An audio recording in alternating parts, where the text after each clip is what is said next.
യുക്തിവാദികളുടെ ഖുർആൻ വിമർശനങ്ങളെ കുറിച്ചാണ്. യുക്തിവാദികൾ എന്ന് പറയുമ്പോൾ അത് ഒരുപാട് വിഭാഗമുണ്ട്. ഈ വെറും ഒരേ ഒരു വിഭാഗമായി കണ്ടുകൂടാ. ഇപ്പോ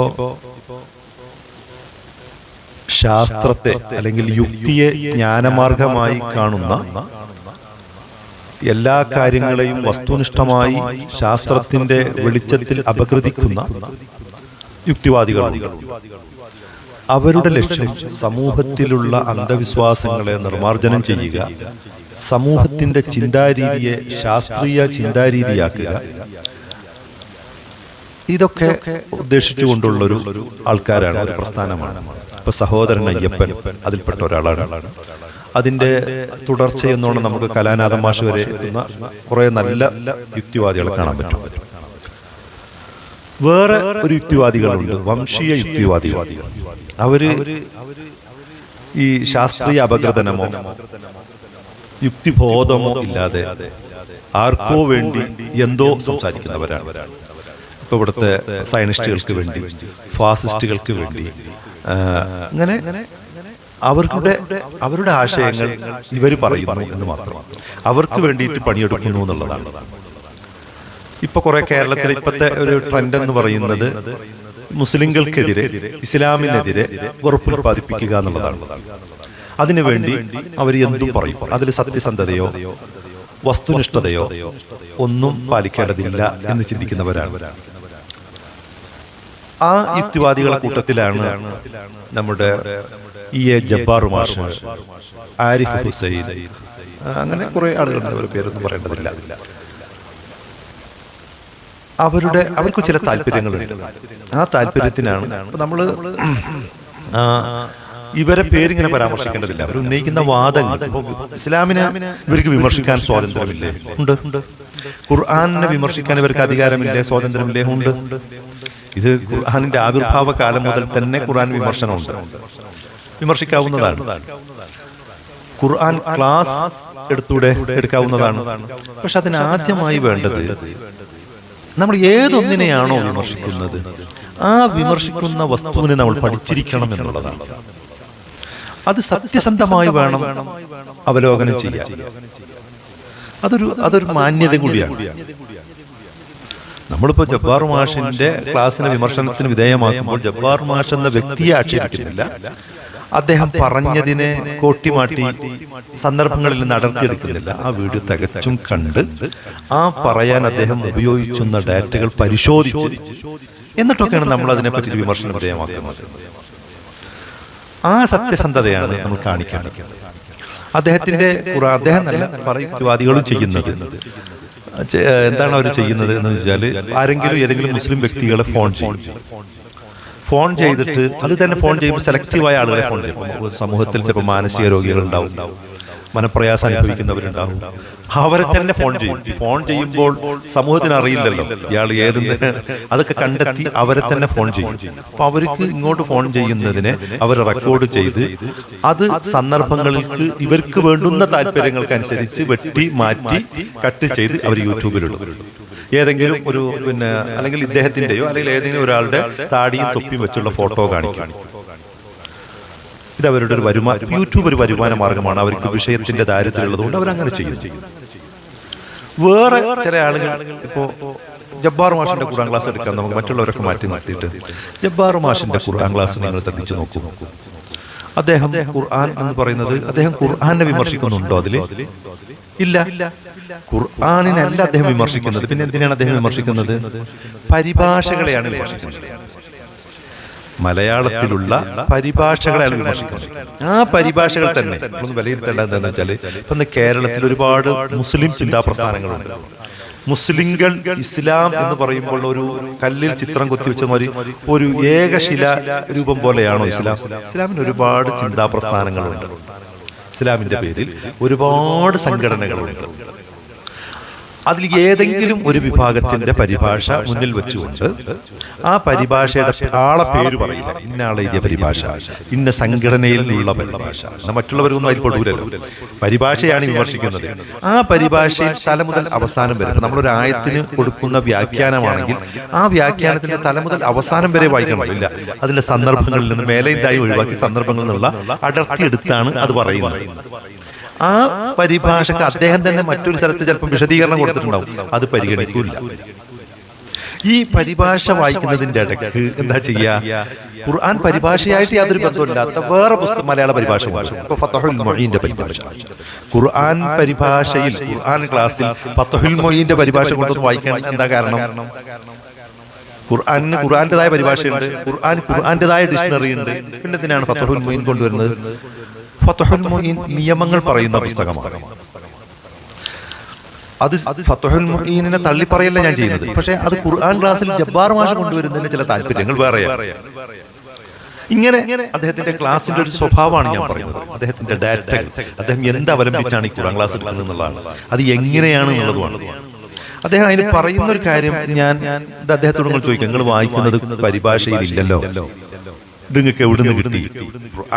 ഖുർആൻ അദ്ദേഹം ഓതുകയോ ഖുർആൻ ഓതിയിട്ട് ഖുർആനിന്റെ ഖുർആനിന്റെ ഓരോ വാക്കുകൾ എടുത്ത് വിശദീകരിക്കുകയോ ഖുർആനിന്റെ ഭാവാർത്ഥം പറയുകയോ അല്ല ചെയ്യുന്നത്, പരിഭാഷയാണല്ലോ. എങ്കിൽ ആ പരിഭാഷയിൽ എവിടെ എന്ന് ചോദിച്ചാൽ അദ്ദേഹം പറയാ, ഞാൻ വരികൾക്കിടയിൽ വായിക്കുകയാണ് എന്നാണ് പറയുന്നത്.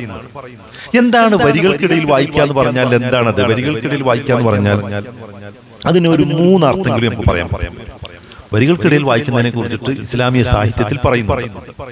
അതെന്താണ്?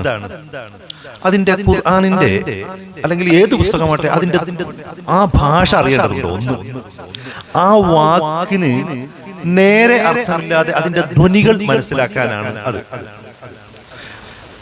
വാചകങ്ങളിൽ കൃത്യമായി പറയാതെ അതിന്റെ ധ്വനികളിലൂടെ അതിന്റെ സന്ദർഭങ്ങളിൽ നിന്ന് അതിന്റെ സാംസ്കാരികമോ ചരിത്രപരമോ ആ കാര്യങ്ങൾ മനസ്സിലാക്കിയിട്ട് അതിന്റെ പിന്നാമ്പുറത്തേക്ക് എത്തുന്നതിനാണ് നമ്മൾ വരികൾക്കിടയിൽ വായിക്കാന്നൊക്കെ പറയുന്നത്. അതിനെന്ത് വേണം? ആ ഭാഷ അറിയേണ്ടതുണ്ട്. ഭാഷ അറിയാതെ വായിക്കാൻ കഴിയില്ല. ഭാഷ അറിയാതെ ഞാൻ വെള്ളമില്ലാത്തോട്ട് നീന്താൻ പറ്റുമോ? വെള്ളം വേണമല്ലോ. ഇത് വരികൾക്കിടയിൽ വായിക്കണമെങ്കിൽ എന്ത് വേണം?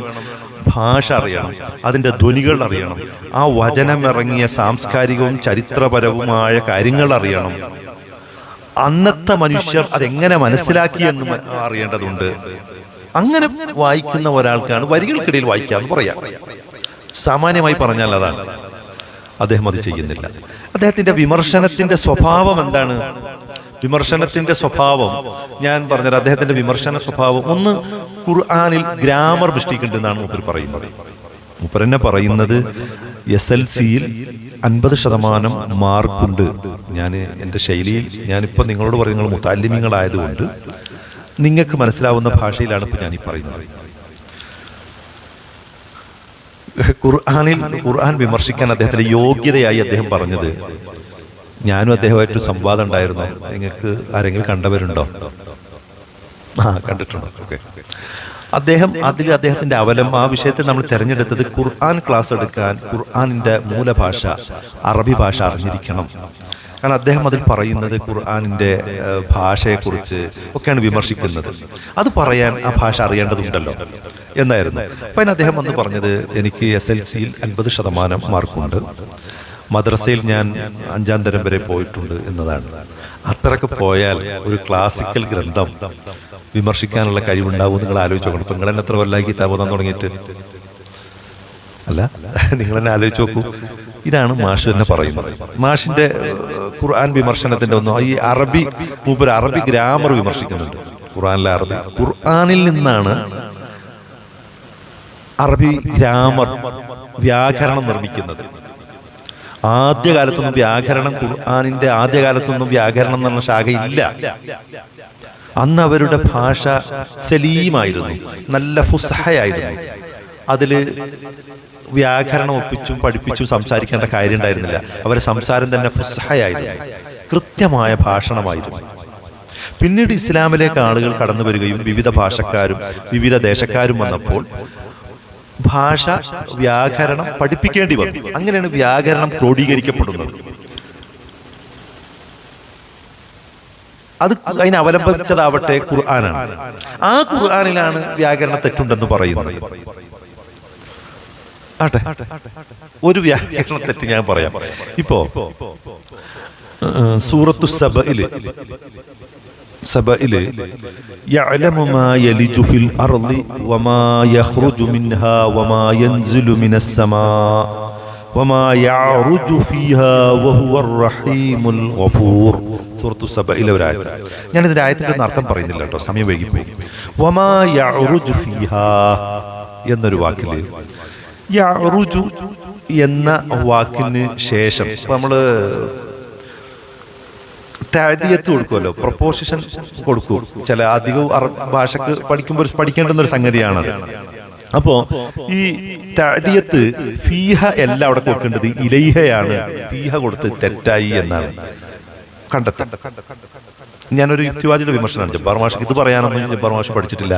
ജബ്ബാർ മാഷിക്ക് മുഹമ്മദ് മറനീക്കിയപ്പോൾ എന്ന ഒരു പുസ്തകമുണ്ട്. ആ പുസ്തകത്തിൽ മലയാളത്തിൽ വിമർശിച്ച ചില കാര്യങ്ങളുണ്ട്. അതിലുള്ളതേ അദ്ദേഹത്തിന് വിമർശിക്കാൻ പറ്റുള്ളൂ. പുതിയ വിമർശനം കണ്ടെത്താനൊന്നും കഴിയില്ല. ആരോ കുറച്ച് ആളുകൾ ചേർന്ന് പിന്നെ ഹൽ ഖുർആനു മഅസൂമുൻ, ഖുർആൻ തെറ്റുകൾക്ക് അതീതമോ എന്ന് ക്രിസ്ത്യാനികൾ എഴുതിയ ഒരു പുസ്തകമുണ്ട്. മുഹമ്മദ് മറനീക്കിയപ്പോൾ എന്ന് പറഞ്ഞിട്ട് ഇപ്പോൾ അവസാനം പുറത്തിറക്കിയത് മഞ്ചേരി ഫാദർ അലവിയിലെ മർക്കസുൽ ബിഷാറ എന്ന് പുറക്കിയ പുസ്തകത്തിൽ, മലയാളത്തിലുള്ള പുസ്തകത്തിൽ എന്തൊക്കെയാണോ അത് ജബ്ബാർ മാഷ് പറയും. അത് ജബ്ബാർ മാഷിൻ്റെതുപോലെ പറയുന്നേ ഉള്ളൂ. അപ്പൊ അതിലില്ലാത്തൊന്ന് ഞാൻ പറയാം. വേറെ ക്രിസ്തീയ യുക്തിവാദികൾ പറഞ്ഞൊരു സംഗതിയാണ്. വമാ യഅറുജു ഫീഹ എന്നിടത്ത് ഫീഹ എന്നല്ല പ്രൊപ്പോസിഷൻ താദിയത്ത് വേണ്ടത്, ഇലൈഹയാണ് എന്നാണ്. അതെന്താ അങ്ങനെ? അതെന്തിനാണ് അങ്ങനെ പറയുന്നത്? അല്ലെങ്കിൽ ഇപ്പൊ താദിയത്ത് അറിയാത്തവരുണ്ടോ നിങ്ങളുടെ കൂട്ടത്തില്? താദിയത്ത് എന്ന് പറഞ്ഞാൽ മനസ്സിലായില്ലേ? ഇപ്പൊ നമ്മൾ ഒരു വാക്ക്, ഉദാഹരണത്തിന് സെമിഅതുഹു, സെമിഅന്റെ കൂടെ ബിഹി ചേർക്കുമ്പോൾ, സെമിഅ എന്ന ക്രിയന്റെ കൂടെ ഇലൈഹി ചേർക്കുമ്പോൾ, സെമിഅന്റെ കൂടെ ലഹു ചേർക്കുമ്പോൾ, സെമിഅയുടെ കൂടെ മിൻഹു ചേർക്കുമ്പോൾ ഇതൊക്കെ അർത്ഥവ്യത്യാസം വരും കേട്ടോ. ഇപ്പോ സെമിഅതുഹു എന്ന് പറഞ്ഞ എന്താ അർത്ഥം? ബലഗനി സൗതു. സെമിഅതുഹു എന്ന് പറഞ്ഞാൽ ബലഗനി സൗതു, എനിക്ക് ഒരു ശബ്ദം എത്തി. നമ്മൾ ഒരു വൈക്ക് ഇങ്ങനെ പോകുമ്പോൾ അവിടെ എന്തോ ഒരു ഒച്ച കേൾക്കുന്നുണ്ട്. നമ്മളത് പോകുമ്പോൾ കേട്ടതാണ്, നമ്മളിലേക്ക് എത്തി വരികയാണ്. ഇങ്ങനെ സെമിഅതുഹു യാദൃശികമായി നമ്മളിലേക്ക് ആ ശബ്ദം, നമ്മൾ അങ്ങാടിക്ക് ഇറങ്ങുമ്പോൾ അവിടെ അനൗൺസ്മെന്റ് കേൾക്കുന്നു, ഇങ്ങനെയൊക്കെ ഉണ്ടാവുമല്ലോ. ഇത് നമ്മളത് കേൾക്കാൻ വേണ്ടിയിട്ട് പോയതല്ല, അതിൽ പോയപ്പോൾ കേട്ടതാണ്. സെമിഅതുഹു എന്ന് പറഞ്ഞാൽ ബലഗനി സൗതു. നിങ്ങൾ നോട്ട് ചെയ്യുന്നില്ലേ? ഞാൻ നിങ്ങളുടെ രീതിയിലാണ് ക്ലാസ് എടുക്കുന്നത്. സെമിഅതുഹു ബിഹി, അവിടെ ബിഹി ചേർത്താലോ? അറഫ്തു ബിഹി ലിഅവ്വലി മർറ എന്നാണ് അർത്ഥം. ഒരു കാര്യം പല തവണയായിട്ട് നമ്മൾ കേൾക്കും. ഇത് ആദ്യ തവണ കേട്ടത് എന്നതിനാണ് ബിഹി ചേർക്കുക. സെമിഅതു ബിഹി, ഞാൻ അയാളിൽ നിന്ന് ആദ്യമായി കേട്ടത് ആദ്യ തവണ തന്നെ അയാളിൽ നിന്ന് കേട്ടു. പല തവണകളിലായിട്ട് പല പ്രാവശ്യങ്ങളിലായിട്ട് കേട്ടു. ഇത് ആദ്യമായി കേട്ടു എന്ന് പറയാനാണ് സെമിഅതു ബിഹി എന്ന് പറയാ. അറഫ്തു ബിഹി ലിഅവ്വലി മർറ. സെമിഅതുന്റെ ശേഷം ഇലൈഹി ചേർത്താലോ? ഇലൈഹി എന്ന് ചേർത്താൽ അസ്ഗൈതു ഇലൈഹി, ഞാൻ ചെവി കൊടുത്ത് കേട്ടു. ഒരു കാര്യം ആൾ പറയുമ്പോൾ ഇങ്ങോട്ട് ചെവി കൊണ്ടാ ഞാനൊന്ന് പറയട്ടെ എന്ന് പറയില്ല. ഇങ്ങനെ ചെവി കൊടുത്ത് ശ്രദ്ധിച്ച് കേൾക്കുന്നതിനാണ് സെമിഅതു ഇലൈഹി അസ്ഗൈതു ഇലൈഹി എന്നാണ്. ഇനി സെമിഅത്തിന്റെ ശേഷം ലഹു ചേർത്താലോ? ലഹു എന്ന് ചേർത്താലോ? അത്വഅയ്തുഹു വലബൈതു, ഞാനത് ത്വാഅത്ത് ചെയ്തു, അനുസരിച്ചു, നിങ്ങളെ വിളിക്ക് ഉത്തരം നൽകി എന്നാണ് ലഹു ചേർത്താ വരിക.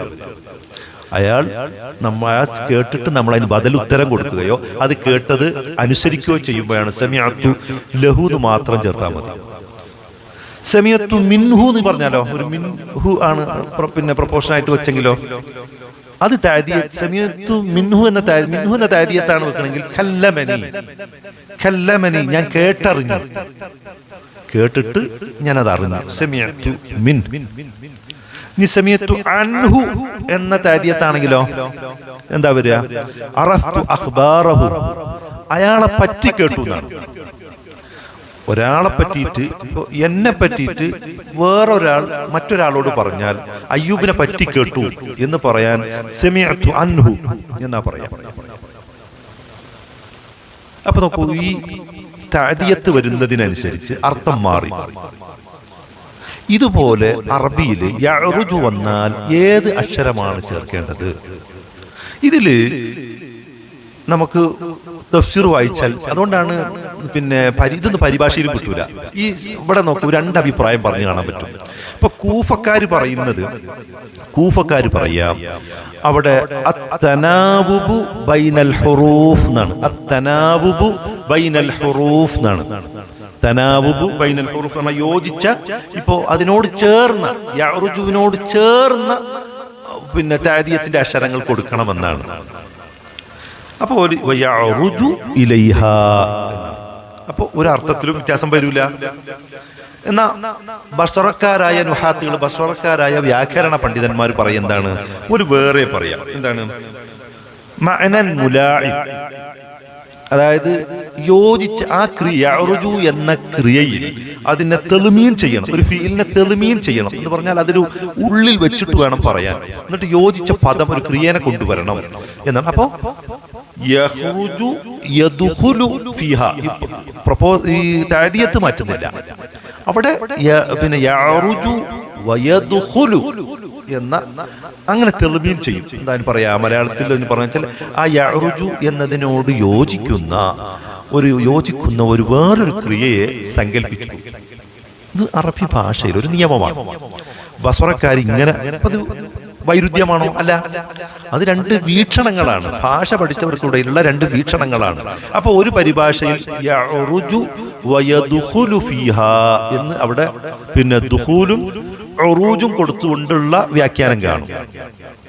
കൂഫക്കാരുടെ വ്യാഖ്യാനം അനുസരിച്ച് യഅറുജു ഇലൈഹ എന്നും കാണും. ഇപ്പൊ രണ്ട് തരത്തിൽ വ്യാഖ്യാനമുണ്ടാകും. ആ രണ്ടും ഖുർആനിന്റെ ഭാഷ മനസ്സിലാക്കുമ്പോൾ വളരെ മനോഹരമായ ആശയമായി തീരും. ഇതുപോലെയാണ് ഈ വ്യാകരണത്തിന്റെ ഏറ്റവും ഗൗരവമുള്ള ഒരു വ്യാകരണ പെശകാണ് ഞാൻ ഇപ്പോൾ പറഞ്ഞത്. മറ്റേത് മാഷ് പറയുന്നതൊക്കെ ഹല്ലി അത്രയൊന്നും ഈത്തിബാർ ചെയ്യാൻ മാത്രം പോലും ഇല്ല. ഭാഷ പഠിച്ച പണ്ഡിതന്മാർ പറഞ്ഞ വിമർശനത്തിലുള്ള മറുപടി എപ്പോൾ ഞാൻ പറഞ്ഞു. വേറൊന്ന് മാഷ് പറയുന്നത് ഖുർആനിന്റെ അന്ത്യാക്ഷര പ്രാസത്തെ കുറിച്ചാണ്. അന്ത്യാക്ഷര പ്രാസം എന്താണ്? ഇപ്പോ പറയും ഇങ്ങനെ അവസാനം കാഫ് കൊണ്ട് തന്നെ ഇങ്ങനെ അവസാനം ഇങ്ങനെ നൂനാണെങ്കിൽ നൂൻ, മീമാണെങ്കിൽ മീം, ഇങ്ങനെ അവസാനത്തെ അക്ഷരത്തിൽ ഒരേപോലെ അക്ഷരത്തിൽ വരുമല്ലോ. ഇതിനാണ് അന്ത്യാക്ഷര പ്രാസത്തിനാണ് എന്ന് പറയുന്നത്.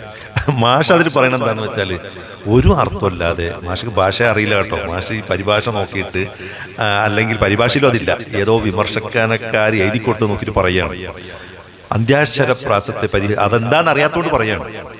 കേവല വാക്കുകൾ ഇങ്ങനെ ഒരുപോലെ അങ്ങനെ പാട്ടാക്കിയിട്ട് ഇങ്ങനെ പറയാണ് എന്നാണ്, അർത്ഥമില്ലാത്ത വാക്കുകൾ എന്നാണ് പറയുന്നത്. ഈ ഇസ്ലാമിന് പുറത്ത് ഇബ്രുൽ ഖൈസിന്റെ കവിതയുണ്ട്, മഹാകവി ഇബ്രുൽ ഖൈസിന്റെ കവിതയെ കുറിച്ചിട്ട് പഠിക്കാനുണ്ട് നമുക്ക്, അല്ലേ? അറബി സാഹിത്യത്തിൽ പഠിക്കാനില്ലേ നിങ്ങൾക്കുണ്ട്? എന്തിനാണ് ജാഹിലിയ കാലത്തെ കവിതകൾ പഠിക്കേണ്ടി വരുന്നത്? ഖുർആനിന്റെ സാഹിത്യം മനസ്സിലാക്കാൻ ജാഹിലി സാഹിത്യം പഠിക്കേണ്ടതുണ്ട് എന്നാണ്. ആട്ടെ, അതില് അദ്ദേഹത്തിന്റെ ഒരു സന്ദർഭം പറയുന്നത് എന്താ വെച്ചാൽ, അദ്ദേഹത്തിന്റെ ഒരു ഇതാണ്, അദ്ദേഹത്തെ രണ്ട് കൊള്ളക്കാര് കൊള്ള ചെയ്യാൻ വേണ്ടിയിട്ട് പിടിച്ചിട്ട് അദ്ദേഹത്തിന്റെ സ്വത്തും മുതലൊക്കെ എടുക്കുകയും അദ്ദേഹത്തെ കൊല്ലാൻ തീരുമാനിക്കുകയും ചെയ്ത സന്ദർഭത്തിൽ നിങ്ങൾക്ക് അന്ത്യമായി അവസാനമായി എന്തു പറയാനുണ്ട് എന്ന് ചോദിച്ചപ്പോൾ അദ്ദേഹം മഹാകവി കവിതയിലൂടെ ഒരു കവിതാശകലം, ഒരു പാതി, ഒരു കവിതയുടെ രണ്ട് സ്വതരുണ്ടാവുമല്ലോ, അതിൽ ഒന്ന് മാത്രം പറഞ്ഞു. യബ്നത്ത ഇംറുൽ ഖൈസി ഇന്നാ അബാകുമാ, എന്താണ്? യബ്നത ഇംറുൽ ഖൈസി ഇന്നാ അബാകുമാ, ഇത്ര മാത്രം പറഞ്ഞു. അതിലൊരു അർത്ഥം, ഒരു പ്രശ്നമൊന്നുമില്ല. ഇംറുൽ ഖൈസിന്റെ രണ്ട് പെൺമക്കൾ, ഇന്ന അബാകുമാ, നിങ്ങളെ ഈ രണ്ട് പെൺമക്കളോട് പറയാം, നിങ്ങളെ പിതാവ്, നിശ്ചയം നിങ്ങളെ പിതാവ്, ഇത്രയേ ഉള്ളൂ. ഇതിന്റെ പാതി ഇവിടെ ഇല്ല, പാതി ഇല്ല. അത് ഇവരോട് ഇത് എഴുതി കൊടുക്കണം, ഈ കവിതയുടെ ശകലം നിങ്ങൾ ചെയ്യേണ്ടത്. ഇതിന്റെ അന്ത്യാവസാനമായി എനിക്ക് പറയാനുള്ളത്, ഈ കവിതാ ശകലം എൻ്റെ രണ്ട് പെൺമക്കൾ ഇന്ന സ്ഥലത്തുണ്ട്, നിങ്ങൾ അവർക്ക് ഇതൊന്ന് എത്തിച്ചു കൊടുത്താൽ മതി, വേറെ നിങ്ങളൊന്നും ചെയ്യണം. എനിക്ക് അവസാനമുള്ളൊരു ഉപദേശം അതേ ഉള്ളൂ എനിക്ക് പറയാനുള്ളത്. അതിനിപ്പോൾ എന്താ അത്ര കുഴപ്പമൊന്നുമില്ല. ഇദ്ദേഹത്തെ കൊല്ലുകയും ഈ കുറിപ്പ് ആ പെൺമക്കളെ തേടി അവിടെ കൊണ്ടുപോയി കൊടുത്തപ്പോ ആ കവി അതിലെഴുതിയിട്ടുള്ളത്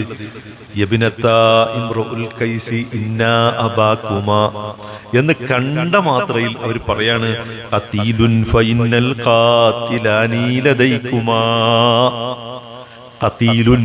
അദ്ദേഹം കൊല്ലപ്പെട്ടിട്ടുണ്ട്. കൊലയാളികൾ ഈ മുന്നിൽ നിൽക്കുന്ന രണ്ടാളുമാണ് എന്നാണ്. ഇതെങ്ങനെ അവർ ആ പെൺകുട്ടികൾ മനസ്സിലാക്കി? ഇദ്ദേഹം പാതി എഴുതിയാൽ എന്റെ പെൺകുട്ടികൾ ഇന്നത് മനസ്സിലാക്കുമെന്ന് എങ്ങനെ ഇബ്രീൽ കൈസിന് അത് എഴുതാൻ കഴിഞ്ഞു? ഇത് പഠിക്കണമെങ്കിൽ അറബി സാഹിത്യം പഠിക്കേണ്ടി വരും. അത് മാഷിക്ക് മനസ്സിലാവുമെന്ന് അറിയില്ല. അറബി സാഹിത്യം പഠിച്ചാൽ ഇത് ഒക്കെ ആയിട്ട് മനസ്സിലാവും. അത്ര വലിയ പണിയൊന്നുമില്ല. അവിടെ രണ്ടിടത്തും കുമയുണ്ട്. ഈ കുമ വെറുതെ ആവർത്തിച്ചതാണോ? പാതി എഴുതിയിട്ട് പാതി എങ്ങനെ അത് മനസ്സിലാക്കി? ചിലപ്പം മാഷ് തന്നെ പറയുന്നുണ്ട്, പിന്നെ നമ്മുടെ MT വാസുദേവൻ നായരുടെ കയ്യിൽ പിന്നെ അദ്ദേഹത്തിനെ പറ്റി ചേർത്ത് പറയാറുണ്ട്. അദ്ദേഹം കുറേ കാലം അദ്ദേഹത്തിൻ്റെ ഒരു മോഹമായിരുന്നു അത്രേ ബ്രാക്കറ്റില്ലാത്ത അടിക്കുറിപ്പില്ലാത്ത ഒരു പരിഭാഷയെ കുറിച്ച്. പിന്നെ നോവൽ എഴുതുന്നത് പോലെയോ ഒക്കെയാണോ ഈ ഖുർആനിനെ? ക്ലാസിക്കൽ പുസ്തകത്തേക്കാണ്. അതിന് അതിൻ്റെതായ ഒരു സ്വഭാവവും സവിശേഷതയില്ലേ?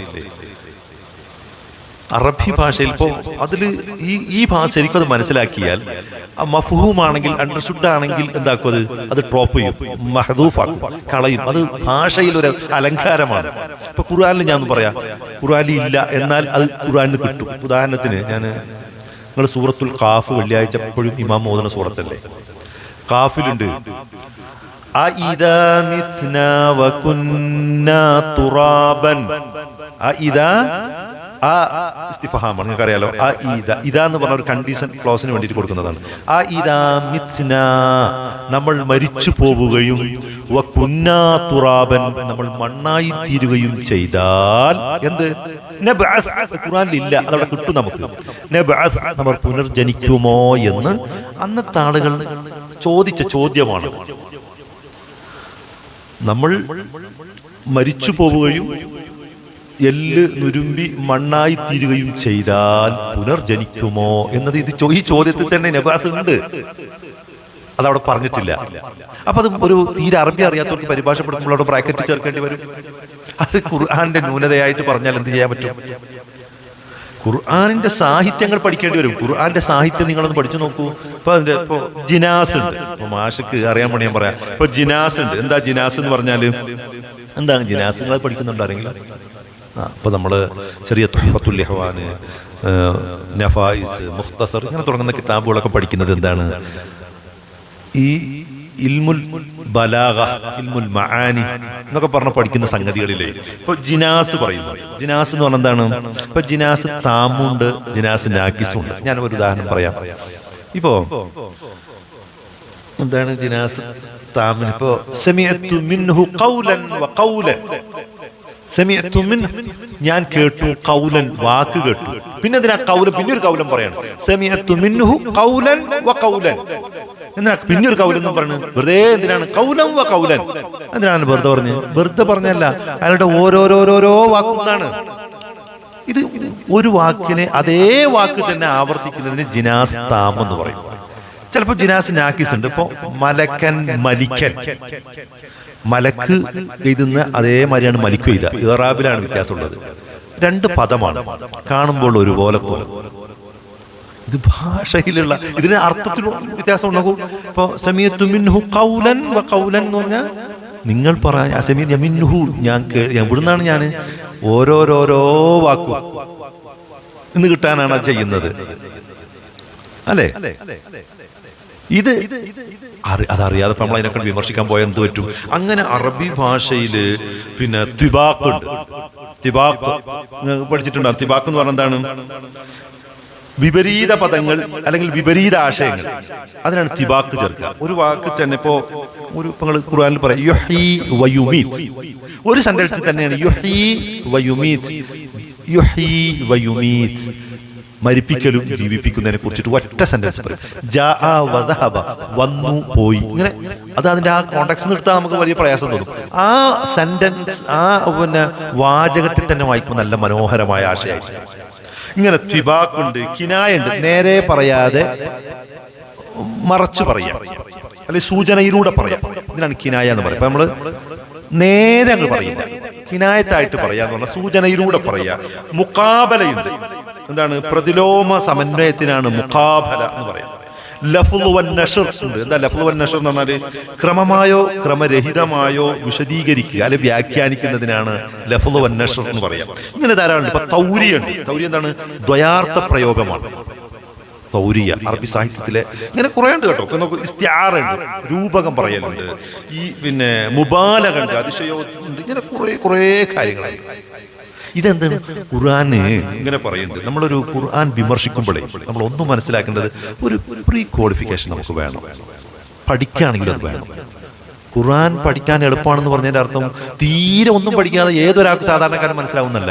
ഖുർആന് പഠിക്കാൻ എളുപ്പം തന്നെ. ഇപ്പൊ നമ്മൾ മലയാളികളായ നമ്മൾ പഠിച്ചെടുക്കുന്നുണ്ടല്ലോ എത്രയോ. ഖുർആനിന്റെ അപ്പോ പ്രദേശം എന്ന് പറയുന്നത് മക്കയിലും മദീനയിലും കുറച്ച് സ്ഥലത്തെ അറബി ഭാഷ അന്നുണ്ടായിരുന്നുള്ളൂ. പിന്നെന്ന് ലോകത്തെല്ലായിടത്തും ഖുർആൻ നിലനിൽക്കെ തന്നെ ഖുർആനിലൂടെ അറബി ഭാഷ ലോകമൊക്കെ വ്യാപിച്ചു. ആളുകൾ അറബി ഭാഷ പഠിച്ചെടുത്തു. അറബി യൂണിവേഴ്സിറ്റികൾ ഉണ്ടായി, അറബിയിൽ ധാരാളം ഗ്രന്ഥങ്ങളുണ്ടായി. അനറബികളാണ് അറബിയിൽ ഗ്രന്ഥമുണ്ടായി. അപ്പൊ അങ്ങനെ പഠിച്ചെടുത്തിട്ടുണ്ട്. പക്ഷെ അത് വെറുതെ ഒരു പരിഭാഷ വായിച്ചിട്ട് ഞാൻ അറബി ഭാഷ പിന്നെ പഠിച്ചു എന്ന് പറഞ്ഞാൽ ശരിയാവില്ല. അതിന് അതിൻ്റെതായ ഒരു കൈവാർജിക്കേണ്ടതുണ്ട്.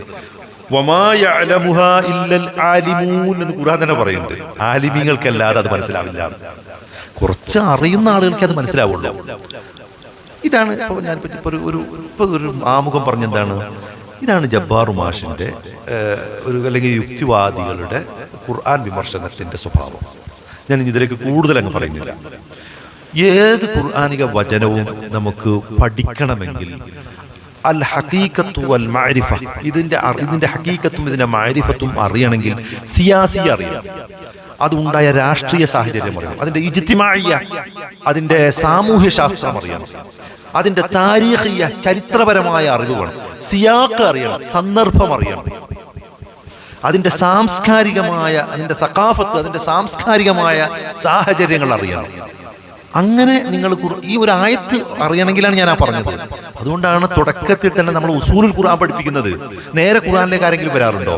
ഖുർആൻ പഠിപ്പിക്കുന്നതിന്റെ മുൻപ് ഉസൂലുൽ ഖുർആൻ പഠിപ്പിക്കും. ആ പഠിപ്പിക്കുന്നതിന് ഏറ്റവും ചെറിയൊരു വിഭാഗമാണ് ഇപ്പൊ ഞാനീ പറഞ്ഞത്. ഇൽമുദ് ദലാല ഉസൂലുൽ ഖുർആനിൽ പഠിപ്പിക്കുന്ന ഒരു ഭാഗമാണ്. പിന്നെ ഏറ്റവും അവസാനമായി അതിൽ കുറേ മെത്തേഡ് പറയുന്നുണ്ട്. അതിൽ അവസാനത്തെ ഒരു കാര്യം പറയുന്നത് ഇൽമുദ് ദലാല അറിയണം. ഇൽമുൽ മആനി എന്ന് വേണമെങ്കിൽ പറയാം. പഴയ കാലത്ത് ഇൽമുൽ മആനി എന്നാ പറഞ്ഞത്.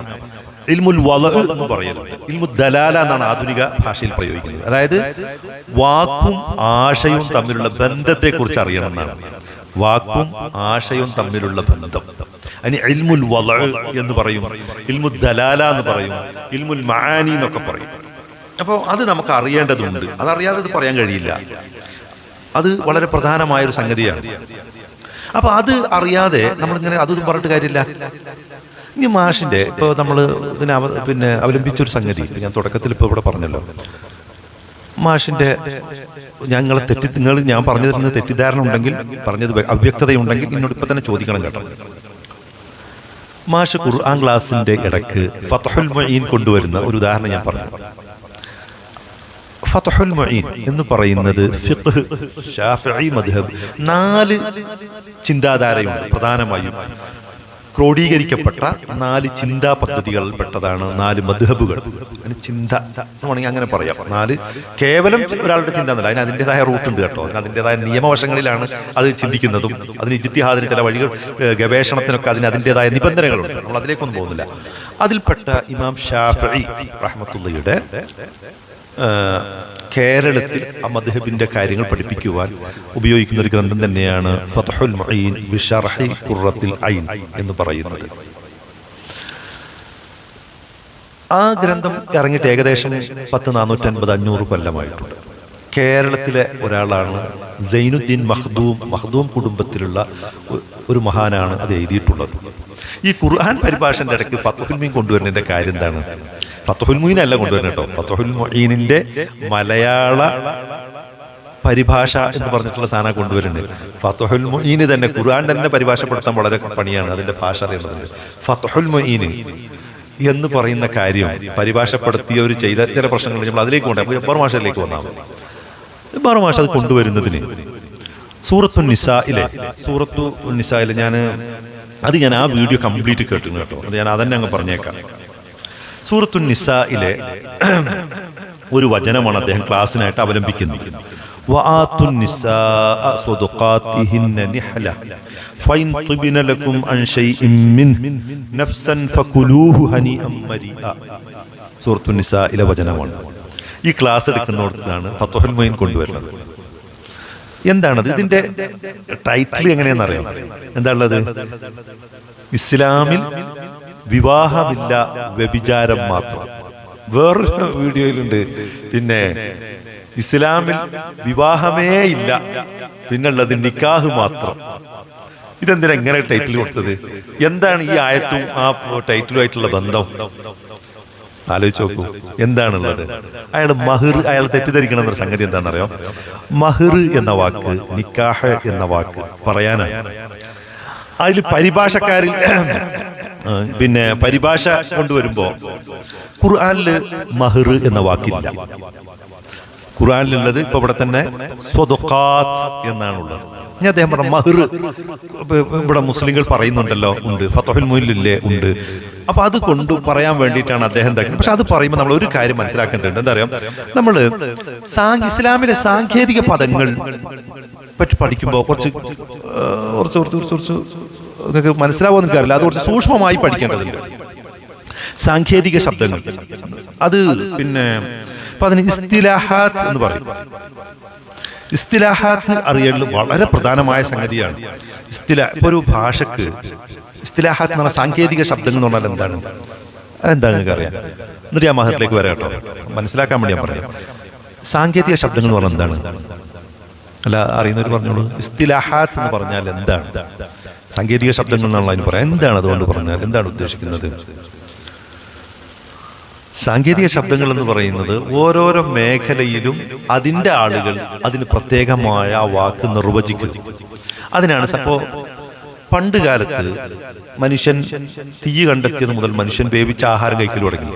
അന്ന് ഇന്നത്തെ പോലെ കുക്കർ, ആധുനിക കിച്ചൺ ഇല്ലായിരുന്നു. പക്ഷെ കിച്ചൺ വിപുലീകരിച്ചപ്പോൾ ആധുനിക വാക്കുകൾ ഉപയോഗിക്കേണ്ടി വന്നു. അപ്പൊ പണ്ട് ഉപയോഗിച്ച ആ വാക്കിന് പകരം പുതിയ വാക്കുകൾ ആവിഷ്കരിച്ച് അതിന് പുതിയ നിർവചനം വെച്ചിട്ട് പറയും. ഇതിനാണ് സാങ്കേതിക വാക്കുകൾ പറയുന്നത്. ഒന്നുകൂടി പറയാം. ഇപ്പൊ നിയമത്തില് ഉള്ളൊരു വാക്ക് ഒരേ ഒരു വാക്കായിരിക്കും. അത് നിയമപുസ്തകത്തിൽ ആ വാക്കിന് വേറൊരു അർത്ഥമായിരിക്കും. അതേ വാക്ക് തന്നെ ഫിലോസഫിയിൽ വരുമ്പോൾ വേറൊരു അർത്ഥമായിരിക്കും. അതേ വാക്ക് തന്നെ ബയോളജിയിൽ വരുമ്പോൾ ആ വാക്കിന് വേറൊരു അർത്ഥമായിരിക്കും. അതേ വാക്ക് തന്നെ നമുക്ക് മെഡിക്കൽ ടേംസിനാണ് അത് പറയുന്നതെങ്കിൽ അതിന് വേറൊരു, മെഡിക്കൽ പഠിക്കുന്ന ശാഖയിലാണെങ്കിൽ അതിന് വേറൊരു അർത്ഥമായിരിക്കും. അത് തന്നെ വ്യാകരണ ശാസ്ത്രത്തിലാണെങ്കിൽ അതിന് വേറൊരു അർത്ഥമായിരിക്കും. ഓരോരോ സന്ദർഭങ്ങളിൽ ഇപ്പൊ വ്യാകരണ പണ്ഡിതന്മാർ ആ വാക്കിന് അവരൊരു നിർവചനം കൊടുത്തിട്ടുണ്ടാവും, ഒരു അർത്ഥം നൽകിയിട്ടുണ്ടാവും. മെഡിക്കൽ ടേംസിൽ ഉപയോഗിക്കുന്ന ആ ആളുകൾ ആ വാക്കിന് ഒരു അർത്ഥം നൽകിയിട്ടുണ്ടാവും. നിയമനിർമ്മാണ മേഖലയിൽ അത് നിർമ്മിക്കുന്ന ആളുകൾ ആ വാക്കിന് വേറൊരു അർത്ഥതലം നൽകിയിട്ടുണ്ടാവും. ഇങ്ങനെ ഒരു വാക്കിന് വിവിധ ശാഖകളിൽ അതിൻ്റെ ആളുകൾ വെക്കുന്ന അർത്ഥത്തിനാണ് സാങ്കേതിക അർത്ഥം എന്ന് പറയാം. ഉദാഹരണത്തിന് ഞാൻ നിങ്ങൾക്ക് നിങ്ങൾ വളരെ ശ്രദ്ധിച്ചു മനസ്സിലാക്കിക്കോളൂ കേട്ടോ, എന്നിട്ട് സംശയം വരുമ്പോൾ ചോദിക്കാം. ഉദാഹരണത്തിന് ഹിറാബ എന്ന് പറഞ്ഞാൽ എന്താണ്? യുദ്ധം എന്നാണ് അതിന്റെ ഭാഷയിൽ അതിന്റെ അർത്ഥം. നിയമത്തിൽ ആ വാക്കിന്റെ അർത്ഥം എന്താണ്? തീവ്രവാദം, സായുധ സമരത്തിനാണ് ഹിറാബ പറയാ, തീവ്രവാദത്തിനാണ് പറയാ.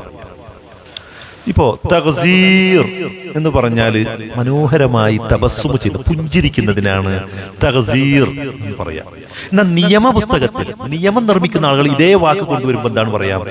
ലൈംഗിക അതിക്രമത്തിനാണ്. നമുക്ക് പുഞ്ചിരിയും ലൈംഗിക അതിക്രമം തമ്മിൽ ബന്ധമുണ്ടോ? ഇങ്ങനെ ഭാഷാർത്ഥവും സാങ്കേതിക അർത്ഥം തമ്മിൽ ഒരു ബന്ധമില്ലാതെയും വരും.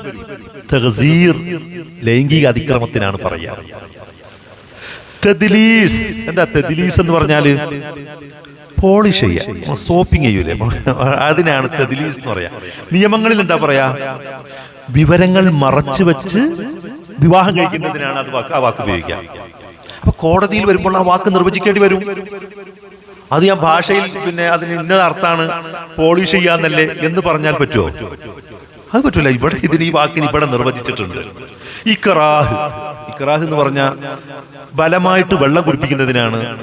ചിലക്കാതെ വെള്ളം കുടിക്കുന്നു പറഞ്ഞിട്ട് നമ്മൾ നിർബന്ധിച്ച് കുടിപ്പിക്കുമല്ലോ, അതിനാണ് ഇക്റാഹ് എന്ന് പറയുന്നത്. എന്നാൽ നിയമപുസ്തകത്തിൽ അതിനെന്താ പറയാ? നിർബന്ധിച്ചിട്ട് ഒരു കാര്യം ചെയ്യിപ്പിക്കുന്നതിനെ. കുടിപ്പിക്കാൻ മാത്രമല്ല, എന്തും നിർബന്ധിച്ചിട്ട്. ഇപ്പോ മതത്തിൽ തന്നെ നിർബന്ധിച്ച് കൂട്ടരുതെന്ന് പറഞ്ഞിട്ടില്ല. ഇക്റാഹ ഫിദ്ദീൻ എന്നുള്ളതാണ് ഇക്റാഹ്. നിയമപുസ്തകത്തിൽ ആ വാക്ക് നിർബന്ധിച്ച് ചെയ്യിപ്പിക്കുക എന്നുള്ളതാണ്. അങ്ങനെ നമുക്ക് കുറെ ഇഖാമത്തുൽ ഹദ്ദ് എന്ന് പറഞ്ഞാൽ എന്താണ്? ഒരു സ്ഥലത്തിന്, ഒരു വീടിന് ഒക്കെ, നമ്മൾ ഒരു രാജ്യത്തിന് ഒക്കെ അതിർത്തി നിശ്ചയിക്കുന്നതിനാണ് ഇഖാമത്തുൽ ഹദ്ദ് എന്ന് പറയാം. എന്നാൽ നിയമപുസ്തകത്തിൽ അതിനെന്താണുള്ളത്? ശിക്ഷ നടപ്പിലാക്കുന്ന നിയമങ്ങൾക്കാണ് ഇഖാമത്തുൽ ഹദ്ദ് എന്ന് പറയാം. പിന്നെ അൽ ഇൻസാലു ഫീ ഗൈരിൽ ഹർസ് എന്ന് പറഞ്ഞാൽ വിളവില്ലാത്ത സ്ഥലത്ത് വിത്ത് പാകുന്നതിനാണ്. ഒരു വിളവൊന്നും കിട്ടാത്ത ഒരു പ്രദേശത്ത് നമ്മൾ വിത്ത് കുഴിച്ചിടുന്നതിനാണ് അൽ ഇൻസാലു ഫീ ഗൈരിൽ ഹർസ് എന്ന് പറയാം. എന്നാൽ നിയമപുസ്തകത്തിൽ ആ അതേ വാക്കിന് എന്താ അർത്ഥം? സുരക്ഷിതമായ രീതിയിൽ സംസർഗം പുലർത്തുന്നതിനാണ് അത് പറയാം.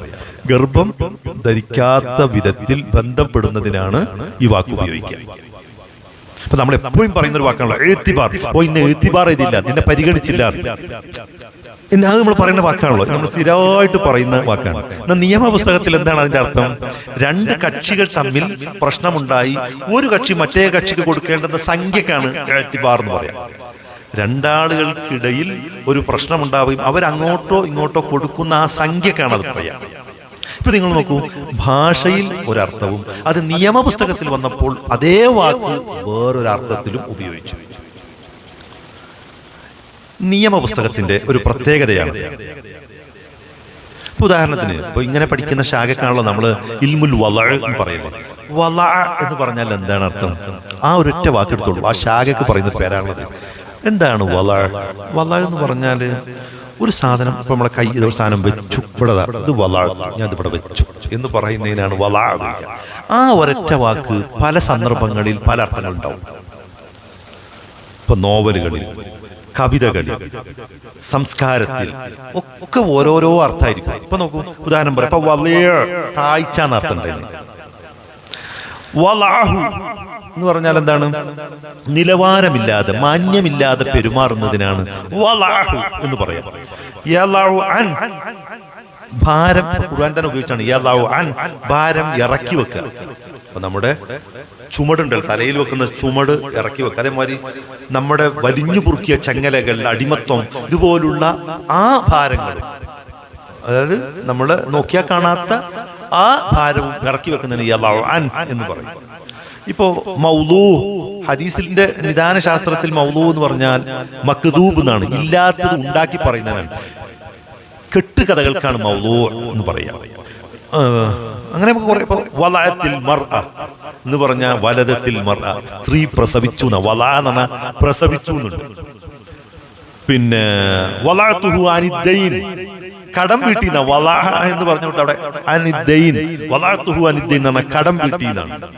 ഇപ്പൊ നമ്മൾ തന്നെ എപ്പോഴും പറയും നമുക്ക് തവാദു ഉണ്ടാവണം, അല്ലേ? പറയല്ലേ, എന്താ തവാദു? ആ വലയിൽ നിന്നാണ് അവിടെ കിബറും അഹങ്കാരവും ഒക്കെ വെടിഞ്ഞ് വിനയമുണ്ടാവണം എന്നാണ്.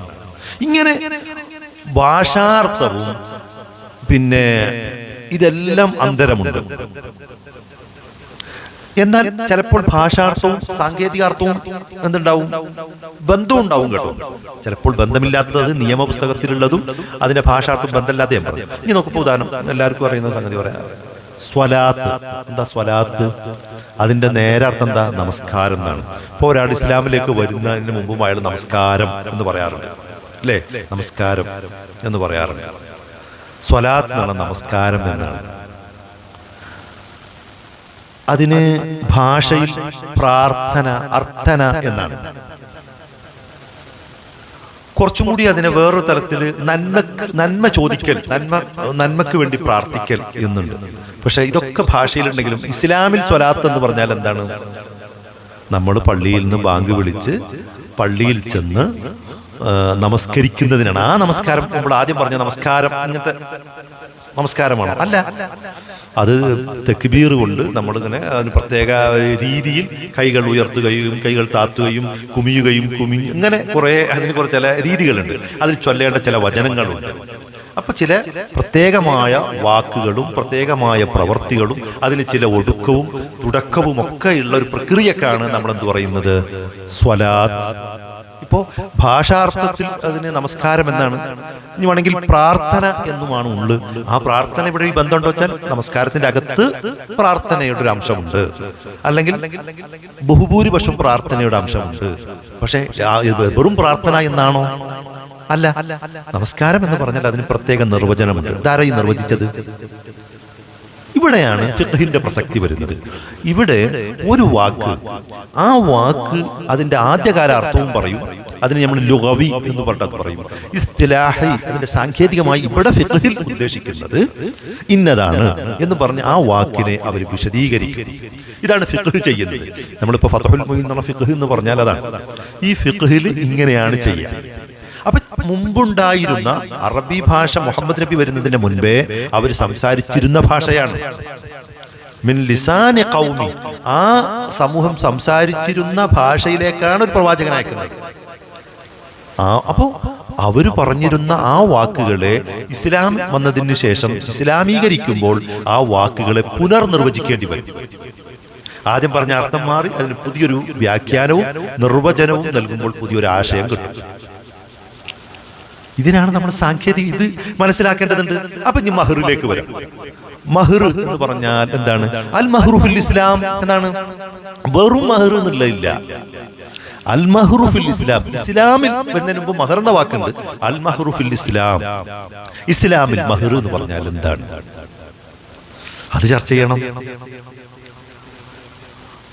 അത് ചർച്ച ചെയ്യാതെയാണ് ഈ പറയുന്നത്. മാത്രമല്ല മഹർ, അതിന് ഞാനൊന്ന് ഉദാഹരണം. മഹർ ഇപ്പോ ജൂതന്മാർക്കും മഹർ എന്ന വാക്കാണ്. അവര് പക്ഷെ ജൂതന്മാർക്ക് വിവാഹം എന്ന സംഗതി അവിടെ വേറെ നിർവചിച്ചു. നമ്മുടെ ഇന്ത്യൻ ഭരണഘടനയിൽ, ദൂരൊന്നുമുള്ള ഇന്ത്യൻ ഭരണഘടനയിൽ വ്യക്തി നിയമം പറയുന്നിടത്ത് മുസ്ലിം വിവാഹം അത് വേറെ നിർവചിക്കുന്നു. ഹിന്ദു ആക്ട് പ്രകാരം ഹിന്ദു വിവാഹങ്ങൾ എങ്ങനെയെന്ന് നിർവചിക്കുന്നു, ക്രിസ്ത്യൻ വിവാഹം എങ്ങനെയെന്ന് നിർവചിക്കുന്നു. അങ്ങനെ ഓരോ വിഭാഗത്തിന്റെയും ഇത് വിവാഹം എന്ന വാക്കെടുത്തിട്ട് ഇതിലെല്ലാരും ചേർത്തിട്ടൊരു വിമർശനം ഉണ്ടാവും.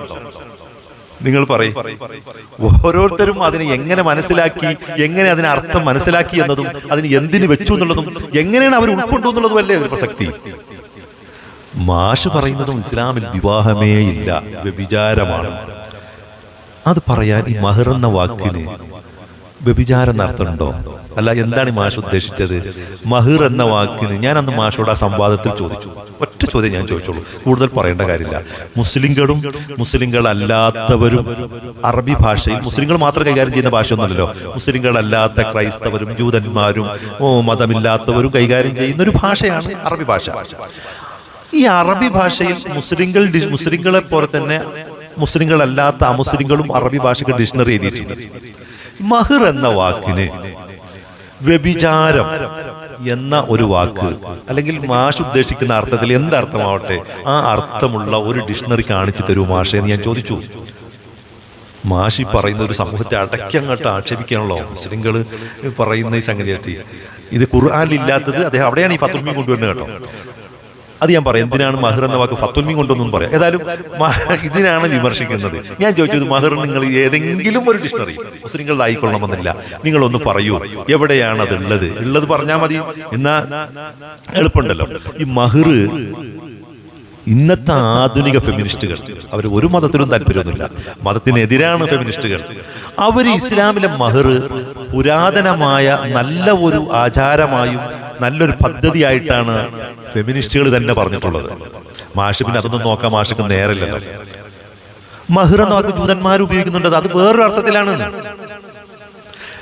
ഞാൻ ഈ വിവാഹത്തിന്റെ നിർബന്ധ ഇപ്പോ വിവാഹത്തിന്റെ നിർബന്ധ കാര്യങ്ങളിൽപ്പെട്ട ഒന്ന് തന്നെയാണ് ഈ മഹർ സ്ത്രീകൾക്ക് കൊടുക്കുക എന്നുള്ളത്. അത് വിവാഹ മൂല്യം എന്നാണ് അതിന്റെ അർത്ഥം. മഹർ എന്ന് പറഞ്ഞതിന്റെ അർത്ഥം എന്താണ്? മൂല്യം എന്നാണ്, ഖീമത്ത് എന്നാണ്, മൂല്യം എന്നാണ്. ആ മൂല്യം, മഹർ, ഉജ്ർ ഇതൊക്കെ അർത്ഥമുണ്ട്. ഇത് ഉജ്ർ എന്ന് പറഞ്ഞാൽ കൂലി, ഇത് നൽകണം. അതെങ്ങനെ നൽകണം? സംതൃപ്തിയോടുകൂടി നൽകണം. ഇത് ഈ വചനം ഇറങ്ങുന്നതിന് മുമ്പ് അവിടുത്തെ ഒരു ചരിത്ര പ്രശ്നം കൂടി മനസ്സിലാക്കണം. സ്ത്രീകൾ, പുരുഷന്മാർ, അന്നത്തെ അവരുടെ സ്ത്രീകളുടെ പിതാക്കന്മാർ, രക്ഷാധികാരികൾ, വലിയ പെണ്ണിന് മഹർ എന്ന പേരിൽ പിന്നെ കൊടുത്തിട്ട് പൈസ വാങ്ങുന്നതാരാ? പിതാവ് വാങ്ങുക. വേറൊരാൾക്ക് വിൽപ്പന നടത്തും പോലെ ഉണ്ടായിരുന്നത്. അവിടെ ഇസ്ലാം പറയുന്നത് വലിയനല്ല മഹർ കൊടുക്കേണ്ടത്. കുട്ടീന്റെ ആ വിവാഹം കഴിച്ചു കൊടുക്കുമ്പോൾ കൊടുക്കേണ്ട സ്വതുക്കാത്ത്, മഹർ, ഉജ്ർ, ഈ പറയുന്ന പിന്നെ മൂല്യമുള്ള സാധനം എന്തുമാവട്ടെ അത് കൊടുക്കേണ്ടത് ആർക്കാണ്? സ്ത്രീകൾക്ക് കൊടുക്കണം എന്നാണ്, വലിയനല്ല. അത് നിശ്ചയിക്കേണ്ടത് ആരാണ്? എനിക്ക് ഇത്ര കിട്ടണമെന്ന് തീരുമാനിക്കേണ്ടത് ആരാണ്? സ്ത്രീയാണ് തീരുമാനിക്കേണ്ടത്. സ്ത്രീക്ക് കൊടുക്കണം എന്ന് പറയുമ്പോൾ സ്ത്രീക്ക് എന്ത് കിട്ടണമെന്ന് അവരാണ് തീരുമാനിക്കേണ്ടത്. അത് നിഹല, സമ്മാനമായി, സംതൃപ്തിയായി, മനസ്സറിഞ്ഞു കൊടുക്കണമെന്നാണ്. പിടിച്ചു വാങ്ങല്ല, സംതൃപ്തിയായി നൽകണമെന്നാണ് പറഞ്ഞിട്ടുള്ളത്. മഹർ നിശ്ചയിക്കാത്ത, മഹർ പറയാത്ത ഒരു വിവാഹവും ഇസ്ലാമിൽ സ്വീകരിക്കില്ല. പുരുഷന്റെ ധനം ഉപയോഗിച്ച് അവൻ വിവാഹം കഴിക്കണം എന്നാണ്. പക്ഷെ നമ്മുടെ നാട്ടിലുള്ളത് ഇപ്പൊ ഏതാണുള്ളത്? സ്ത്രീകൾ ഇങ്ങോട്ട് പൈസ കൊടുക്കല പുരുഷന്, സ്ത്രീധനം അല്ലേ? സത്യത്തിൽ ഇസ്ലാം പറയുന്നത് എന്താണ്? പുരുഷൻ അങ്ങോട്ട് കൊടുക്കണം എന്നുള്ളതാണ്. സ്ത്രീധനം നോക്കൂ, 100 പവനും ആഡംബര കാറും പറമ്പും കൊടുത്തിട്ട് പിന്നെയും എന്തോ കുറഞ്ഞു പോയതിന്റെ പേരിലാണ് മൂർഖനെ കൊണ്ടുകൊണ്ട് പിന്നെ കഴിപ്പിക്കുന്നത്. അതിന്റെ പേരിലാണ് വിവാഹം മോചനം നടക്കുന്നത്. അതിന്റെ പേരിലാണ് ആത്മഹത്യകൾ നടക്കുന്നത്. അതിനെക്കുറിച്ചിട്ട് ജബ്ബാർ മാഷത്തോളിൽ എന്തെങ്കിലും ഒരു വാക്ക് ചാടിയിട്ടുണ്ടോ? ഈ സമൂഹത്തിൽ നിലനിൽക്കുന്ന ഈ സ്ത്രീധനത്തിന്റെ പേരിൽ എത്ര പ്രശ്നങ്ങളുണ്ട്. അവർക്ക് അതൊന്നും പറയാൻ ഇങ്ങനെ സാമൂഹ്യ ഉത്തരവാദിത്വമൊന്നുമില്ല. പുരുഷൻ അവൻ അധ്വാനിച്ചുണ്ടാക്കിയ പണം സ്ത്രീക്ക് അങ്ങോട്ട് കൊടുത്തിട്ട് അത് തന്നെ സംതൃപ്തിയോടെ കൊടുത്തിട്ട് വിവാഹം കഴിക്കണം. ഇത് മുസ്ലിങ്ങളിൽ മാത്രമേ ഉള്ളൂ? എല്ലാ മതത്തിലും ഇല്ലേ? മഹർ എന്ന പേരല്ലാതെ ഹിന്ദു മതത്തിലുണ്ട്, ക്രിസ്തു മതത്തിലുണ്ട്, ഗോത്ര വിഭാഗത്തിൽ പോലും ഇല്ലേ കൊടുത്തിട്ട് വിവാഹം കഴിക്കല്? അപ്പോ നോക്കൂ, പിന്നെ മഹർ എന്ന വാക്ക് പറയാതെ സ്വദഖാത്ത് എന്നേ പറഞ്ഞത് എന്തിനാ? എന്തേ അള്ളാഹു മഹർ എന്ന വാക്ക് പറയാതെ? അതിനൊരു ഹിക്മത്ത് വേണ്ടേ? അന്ന് ജാഹിലിയ കാലത്ത് മഹർ എന്ന വാക്ക് ഉണ്ടല്ലോ, എന്നിട്ട് അത് പറയാതെ സ്വദഖാത്ത് എന്ന് പറഞ്ഞത് എന്തിനാ? വിവാഹം ഒരു മീസാഖൻ വലിയ, സ്ത്രീക്കും പുരുഷനും ഇടയിലുള്ള ഒരു ശക്തമായ ഒരു കരാറാണ്. ആ കരാറിൽ ഞാൻ സ്വീകരിച്ചു, ഞാൻ അതിനെ സത്യപ്പെടുത്തുന്നു. എന്റെ ഭാഗത്തുനിന്ന് ഒരു അനീതിയോ ഒരു അധർമ്മമോ അവർക്കുണ്ടാവില്ല. പരസ്പര തൃപ്തിയും പരസ്പര സന്തോഷവും സമാധാനവും ഞാൻ കാത്തു സൂക്ഷിക്കും എന്ന ആ സിദ്ഖ്, സത്യം, ആ മനസ്സറിഞ്ഞ് പറയുന്നതിനാണ് സിദ്ഖ്, സ്വാദിഖ്, സ്വദൂഖ്. അതിൽ നിന്നാണ് സ്വദഖാത്ത് ഉണ്ടാകുന്നത്.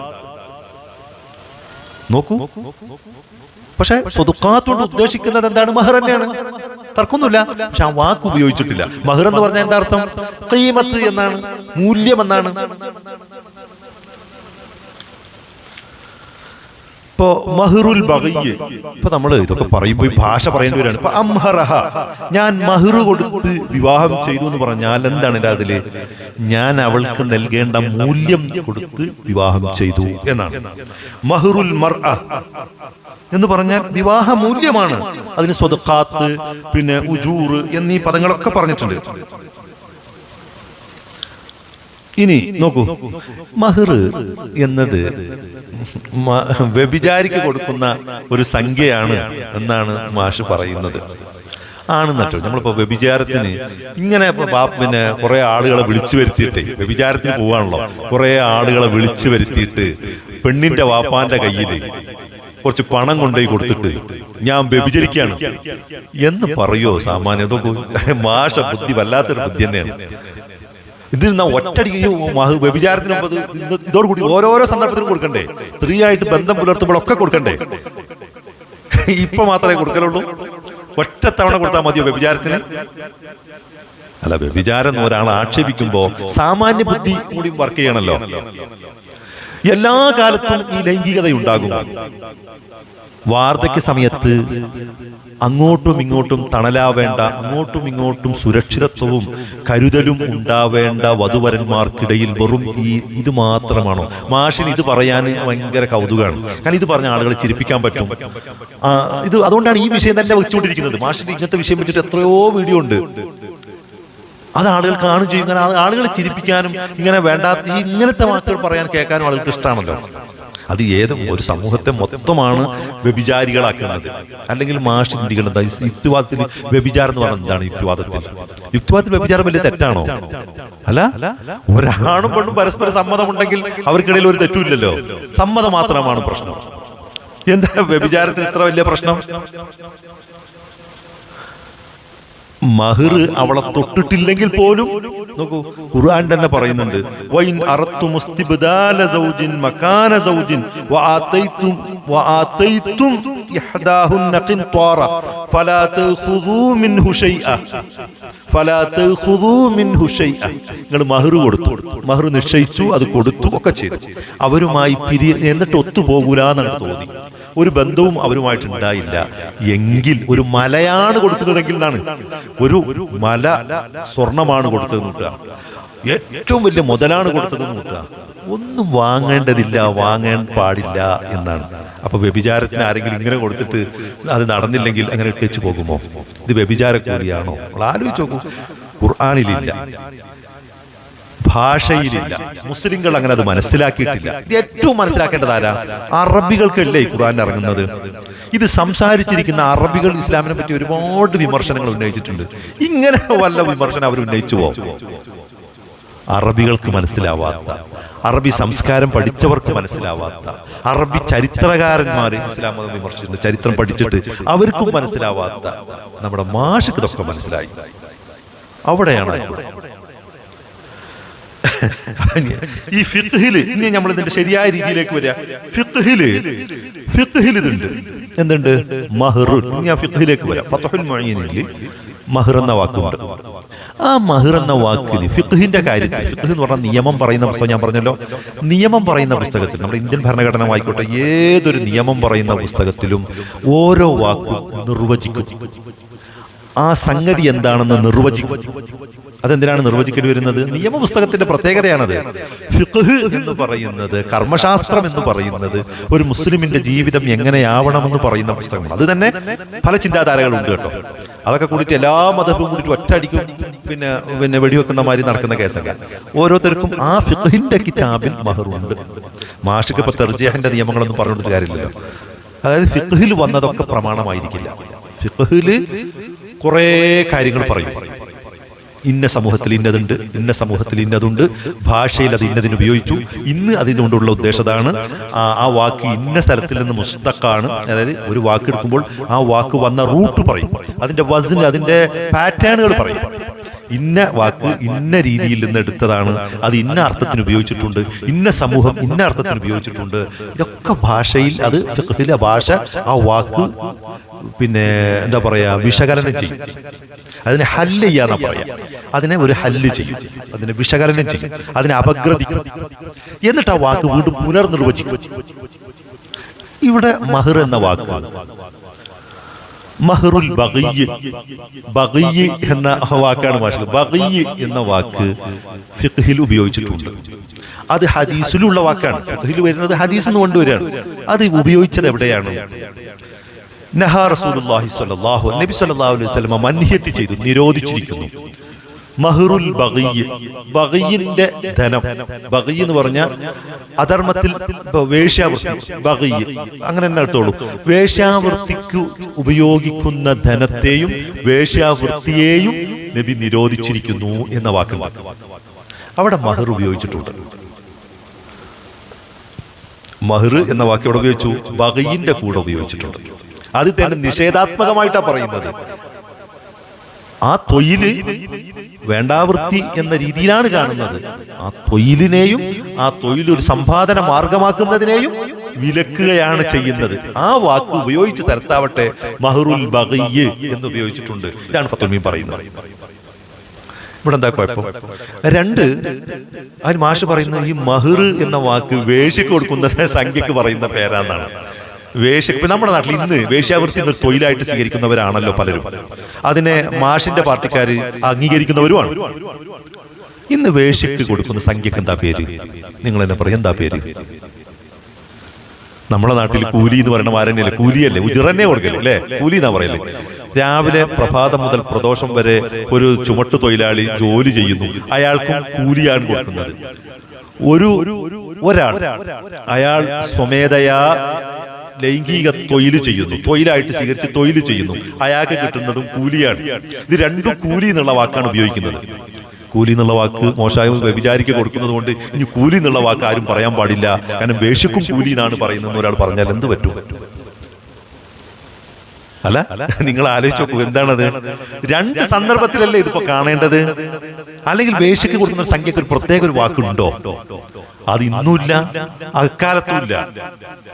അത് തന്നെ പറഞ്ഞതാവട്ടെ മജാസായിട്ട് പറഞ്ഞതാണ്, അതായത് അലങ്കാരമായിട്ട് പറയുന്നതാണ്, ആലങ്കാരികമായി പറയുന്നതാണ്. ഒരു സുഹൃത്ത് മറ്റേ സുഹൃത്തിനോട് വ്യഭിചരിച്ചു വരുന്ന ഒരു സുഹൃത്ത് മറ്റൊരു സുഹൃത്തിനല്ല, നീ ആ സ്ത്രീക്ക് കൊടുക്കേണ്ട മഹർ കൊടുത്തിരുന്നോ എന്ന് ചോദിച്ചാൽ ഞാൻ മഹർ കൊടുത്തു. ഇത് ആലങ്കാരികമായി പറഞ്ഞ വാക്കാണ്. തമാശക്ക് ആലങ്കാരികമായി പറഞ്ഞ വാക്കിനെ അതേ അർത്ഥത്തിൽ കൊണ്ടുവന്നിട്ട് അത് നിരോധിച്ചു കിട്ടോ എന്ന് പറയാണ്. ആ വാക്കാണ് ഇവിടെ ഇന്ന അർത്ഥത്തിൽ ഇന്ന സ്ഥലത്ത് ആലങ്കാരികമായി ഉപയോഗിച്ചിട്ടുണ്ടെന്ന് ഭാഷാ പണ്ഡിതന്മാർ എടുത്തുദ്ധരിക്കുന്നത്. എന്നിട്ട് അതിനെ വീണ്ടും പുനർനിർവചിക്കുന്നുണ്ട്. അൽ മഹ്റു ഫിൽ ഇസ്ലാം, ഇസ്ലാമിൽ മഹർ എന്ന് പറഞ്ഞാൽ ഈ അർത്ഥത്തിലല്ല എന്ന് പറയാണ്. ഇതാണ് മാഷിന്റെ ഒരു ഖുർആൻ വിമർശനത്തിന്റെ സ്വഭാവം. പിന്നെ ഫിഖ്ഹിൽ എന്തിന് ഇത് പറഞ്ഞു? അങ്ങനെയൊന്നുണ്ടല്ലോ. ഫിഖ്ഹിൽ പറയുമ്പോൾ, നമ്മളൊരു നിയമപുസ്തകത്തിൽ പറയുമ്പോൾ കൃത്യതയും വ്യക്തതയും വേണം. ആ വാക്ക് ഏതെല്ലാം അർത്ഥത്തിൽ എന്തിനെല്ലാം ഉപയോഗിച്ചുവോ അത് വിശദീകരിക്കണം. ഇപ്പോൾ എന്തിനുപയോഗിക്കുന്നുവോ അതിന്റെ സാങ്കേതിക ശബ്ദവും പറയണം. ഇങ്ങനെ അതിനെ വസ്തുനിഷ്ഠമായി കൃത്യമായി വ്യക്തമായി പറയണം. വളച്ചൊടിച്ച് പറഞ്ഞാൽ നിയമപുസ്തകത്തിൽ ശരിയാവില്ല. പലമട്ടിൽ വ്യാഖ്യാനിക്കാവുന്ന സാധ്യതയുള്ള രീതിയിൽ പറഞ്ഞാൽ പറ്റില്ല. അത് കാരണം നിയമമാണ്, അതനുസരിച്ച് നിയമം വിധിക്കേണ്ടതാണ്. നിയമം അനുസരിച്ചില്ലെങ്കിൽ ചോദ്യം ചെയ്യേണ്ടതാണ്. അപ്പൊ അതിന്റെ വ്യക്തതയും കൃത്യതയും അതിന്റെ അനിവാര്യ ഘടകമാണ്. അതിനാണ് അവരത് പറയുന്നത്. അതിൽ തന്നെ ഫിഖ്ഹിന്റെ കിതാബ് മനസ്സിലാക്കുമ്പോൾ ഫിഖ്ഹിൽ വന്നതെല്ലാം ഇസ്ലാമിൽ പ്രമാണമാണോ? അല്ല. ഫിഖ്ഹിൽ ഒരുപാട് മക്കാലാത്തുകൾ കൊണ്ടുവരും, ഒരുപാട് വാദമുഖങ്ങൾ കൊണ്ടുവരും. ആ വാദമുഖങ്ങളിൽ ഏതാണ് റാജിഹ്, ഏതാണ് മർജൂഹ് എന്ന് പണ്ഡിതന്മാർ തീരുമാനിക്കും. മർജൂഹ് കുറെ വാദങ്ങൾ പറയും. നമ്മൾ കോടതിയിൽ പറയുമ്പോൾ കുറെ വാദങ്ങൾ പറയുമല്ലോ. എല്ലാ വാദവും നമ്മൾ എടുക്കില്ല. നമ്മൾ അതില് സത്യത്തോടും നീതിയോടും ചേർന്ന് നിന്ന വാദങ്ങൾ പറയും, അത് സ്വീകരിക്കും. മറ്റേ വാദങ്ങൾ കൊണ്ടുവരും, എന്നിട്ട് ആ വാദത്തെ തള്ളും. ആ തള്ളുന്നതിന് നമ്മൾ മർജൂഹ്, സ്വീകരിക്കുന്നതിന് റാജിഹ് എന്ന് സാങ്കേതികമായി ഫിഖ്ഹിന്റെ ഭാഷയിൽ പറയും. അത് മനസ്സിലാക്കണമെങ്കിൽ തന്നെ ഉസൂലുൽ ഫിഖ് എന്ന് പറഞ്ഞിട്ട് അതിന്റെ ഒരു സാങ്കേതിക അടിസ്ഥാന തത്വത്തെ കുറിച്ചിട്ടുള്ള ഒരു പഠനമുണ്ട്. ഇപ്പൊ നമ്മൾ ഉദാഹരണം പറയാം. ഇപ്പൊ മാഷ്, അദ്ദേഹത്തിന്റെ പേര് E.A. ജബ്ബാർ എന്നാണ്, അബ്ദുൽ ജബ്ബാർ എന്നാണ്. അദ്ദേഹം ഖുർആൻ വിമർശനം നടത്തുന്നുണ്ട് അല്ലെ. അദ്ദേഹത്തിന്റെ ഖുർആൻ പഠന ക്ലാസ് എന്നുള്ള രീതിയിലാണ് ആ പുസ്തകം, അത് ക്ലാസ് ഉള്ളത്. അത് ഒരാൾ അറബിയിലാക്കിയാൽ, ഞാൻ അതൊരു പുസ്തകം എടുത്തിട്ട് പറയുമ്പോൾ അബ്ദുൽ ജബ്ബാർ ഇങ്ങനെ പറഞ്ഞിരിക്കുന്നു എന്ന് ഞാൻ കൊണ്ടുവന്നു, എന്നിട്ട് ഞാൻ അതിനെ ഗണ്ണിക്കുകയും ചെയ്തു, എന്നിട്ട് ഞാൻ ഇന്ന വാദമാണ് ശരി, അയാൾ മഹർ എന്ന വാക്ക് ഉപയോഗിച്ചത് അബദ്ധത്തിലാണ്, അയാൾ അത് മനസ്സിലാക്കാതെ പറയാണ്. അറബി ഭാഷാ പണ്ഡിതന്മാരോ അല്ലെങ്കിൽ ഇസ്ലാമിലെ സാങ്കേതിക ശബ്ദങ്ങൾ പറയുന്ന ഇൽമുദ്ദലാലയുടെ ആളുകൾ അവരോ പറയാത്തത് അദ്ദേഹം വെറുതെ തെറ്റിദ്ധരിച്ചു പറയുന്നു എന്ന് ഞാൻ അതിനെ വസ്തുനിഷ്ഠമായി പറഞ്ഞ് ഗണ്ണിച്ച് ഇന്നതാണ് ശരി എന്ന് ഞാൻ പറഞ്ഞാൽ, അങ്ങനെ ജബ്ബാർ മാഷിന്റെ ആ വാദം മാത്രം ഒരാൾ എടുത്തിട്ട് അങ്ങനെയും ഫിഖ്ഹിലുണ്ട് എന്ന് പറഞ്ഞാൽ എന്തുണ്ടാവും? തഫ്സീറുകളിൽ പോലും ഉള്ളതിനെ എല്ലാം സ്വീകരിക്കാറില്ല മുസ്ലിങ്ങൾ. അറബിയിലുള്ള ഖുർആനിന് അറബിയിൽ തന്നെ വ്യാഖ്യാനങ്ങൾ എഴുതിയിട്ടുണ്ട്, തഅ്വീലുകളും തഫ്സീറുകളും ഉണ്ട്, ധാരാളമുണ്ട്. അതെല്ലാം തഫ്സീറുകളിൽ വന്നതിനും ഈ മക്കാലാത്തുകളും ഈ കലാമുകളും ഈ വാദമുഖങ്ങളൊക്കെ കൊണ്ടുവന്നിട്ട് അതവരെന്തിനാ അവർ കൊണ്ടുവരുന്നത്?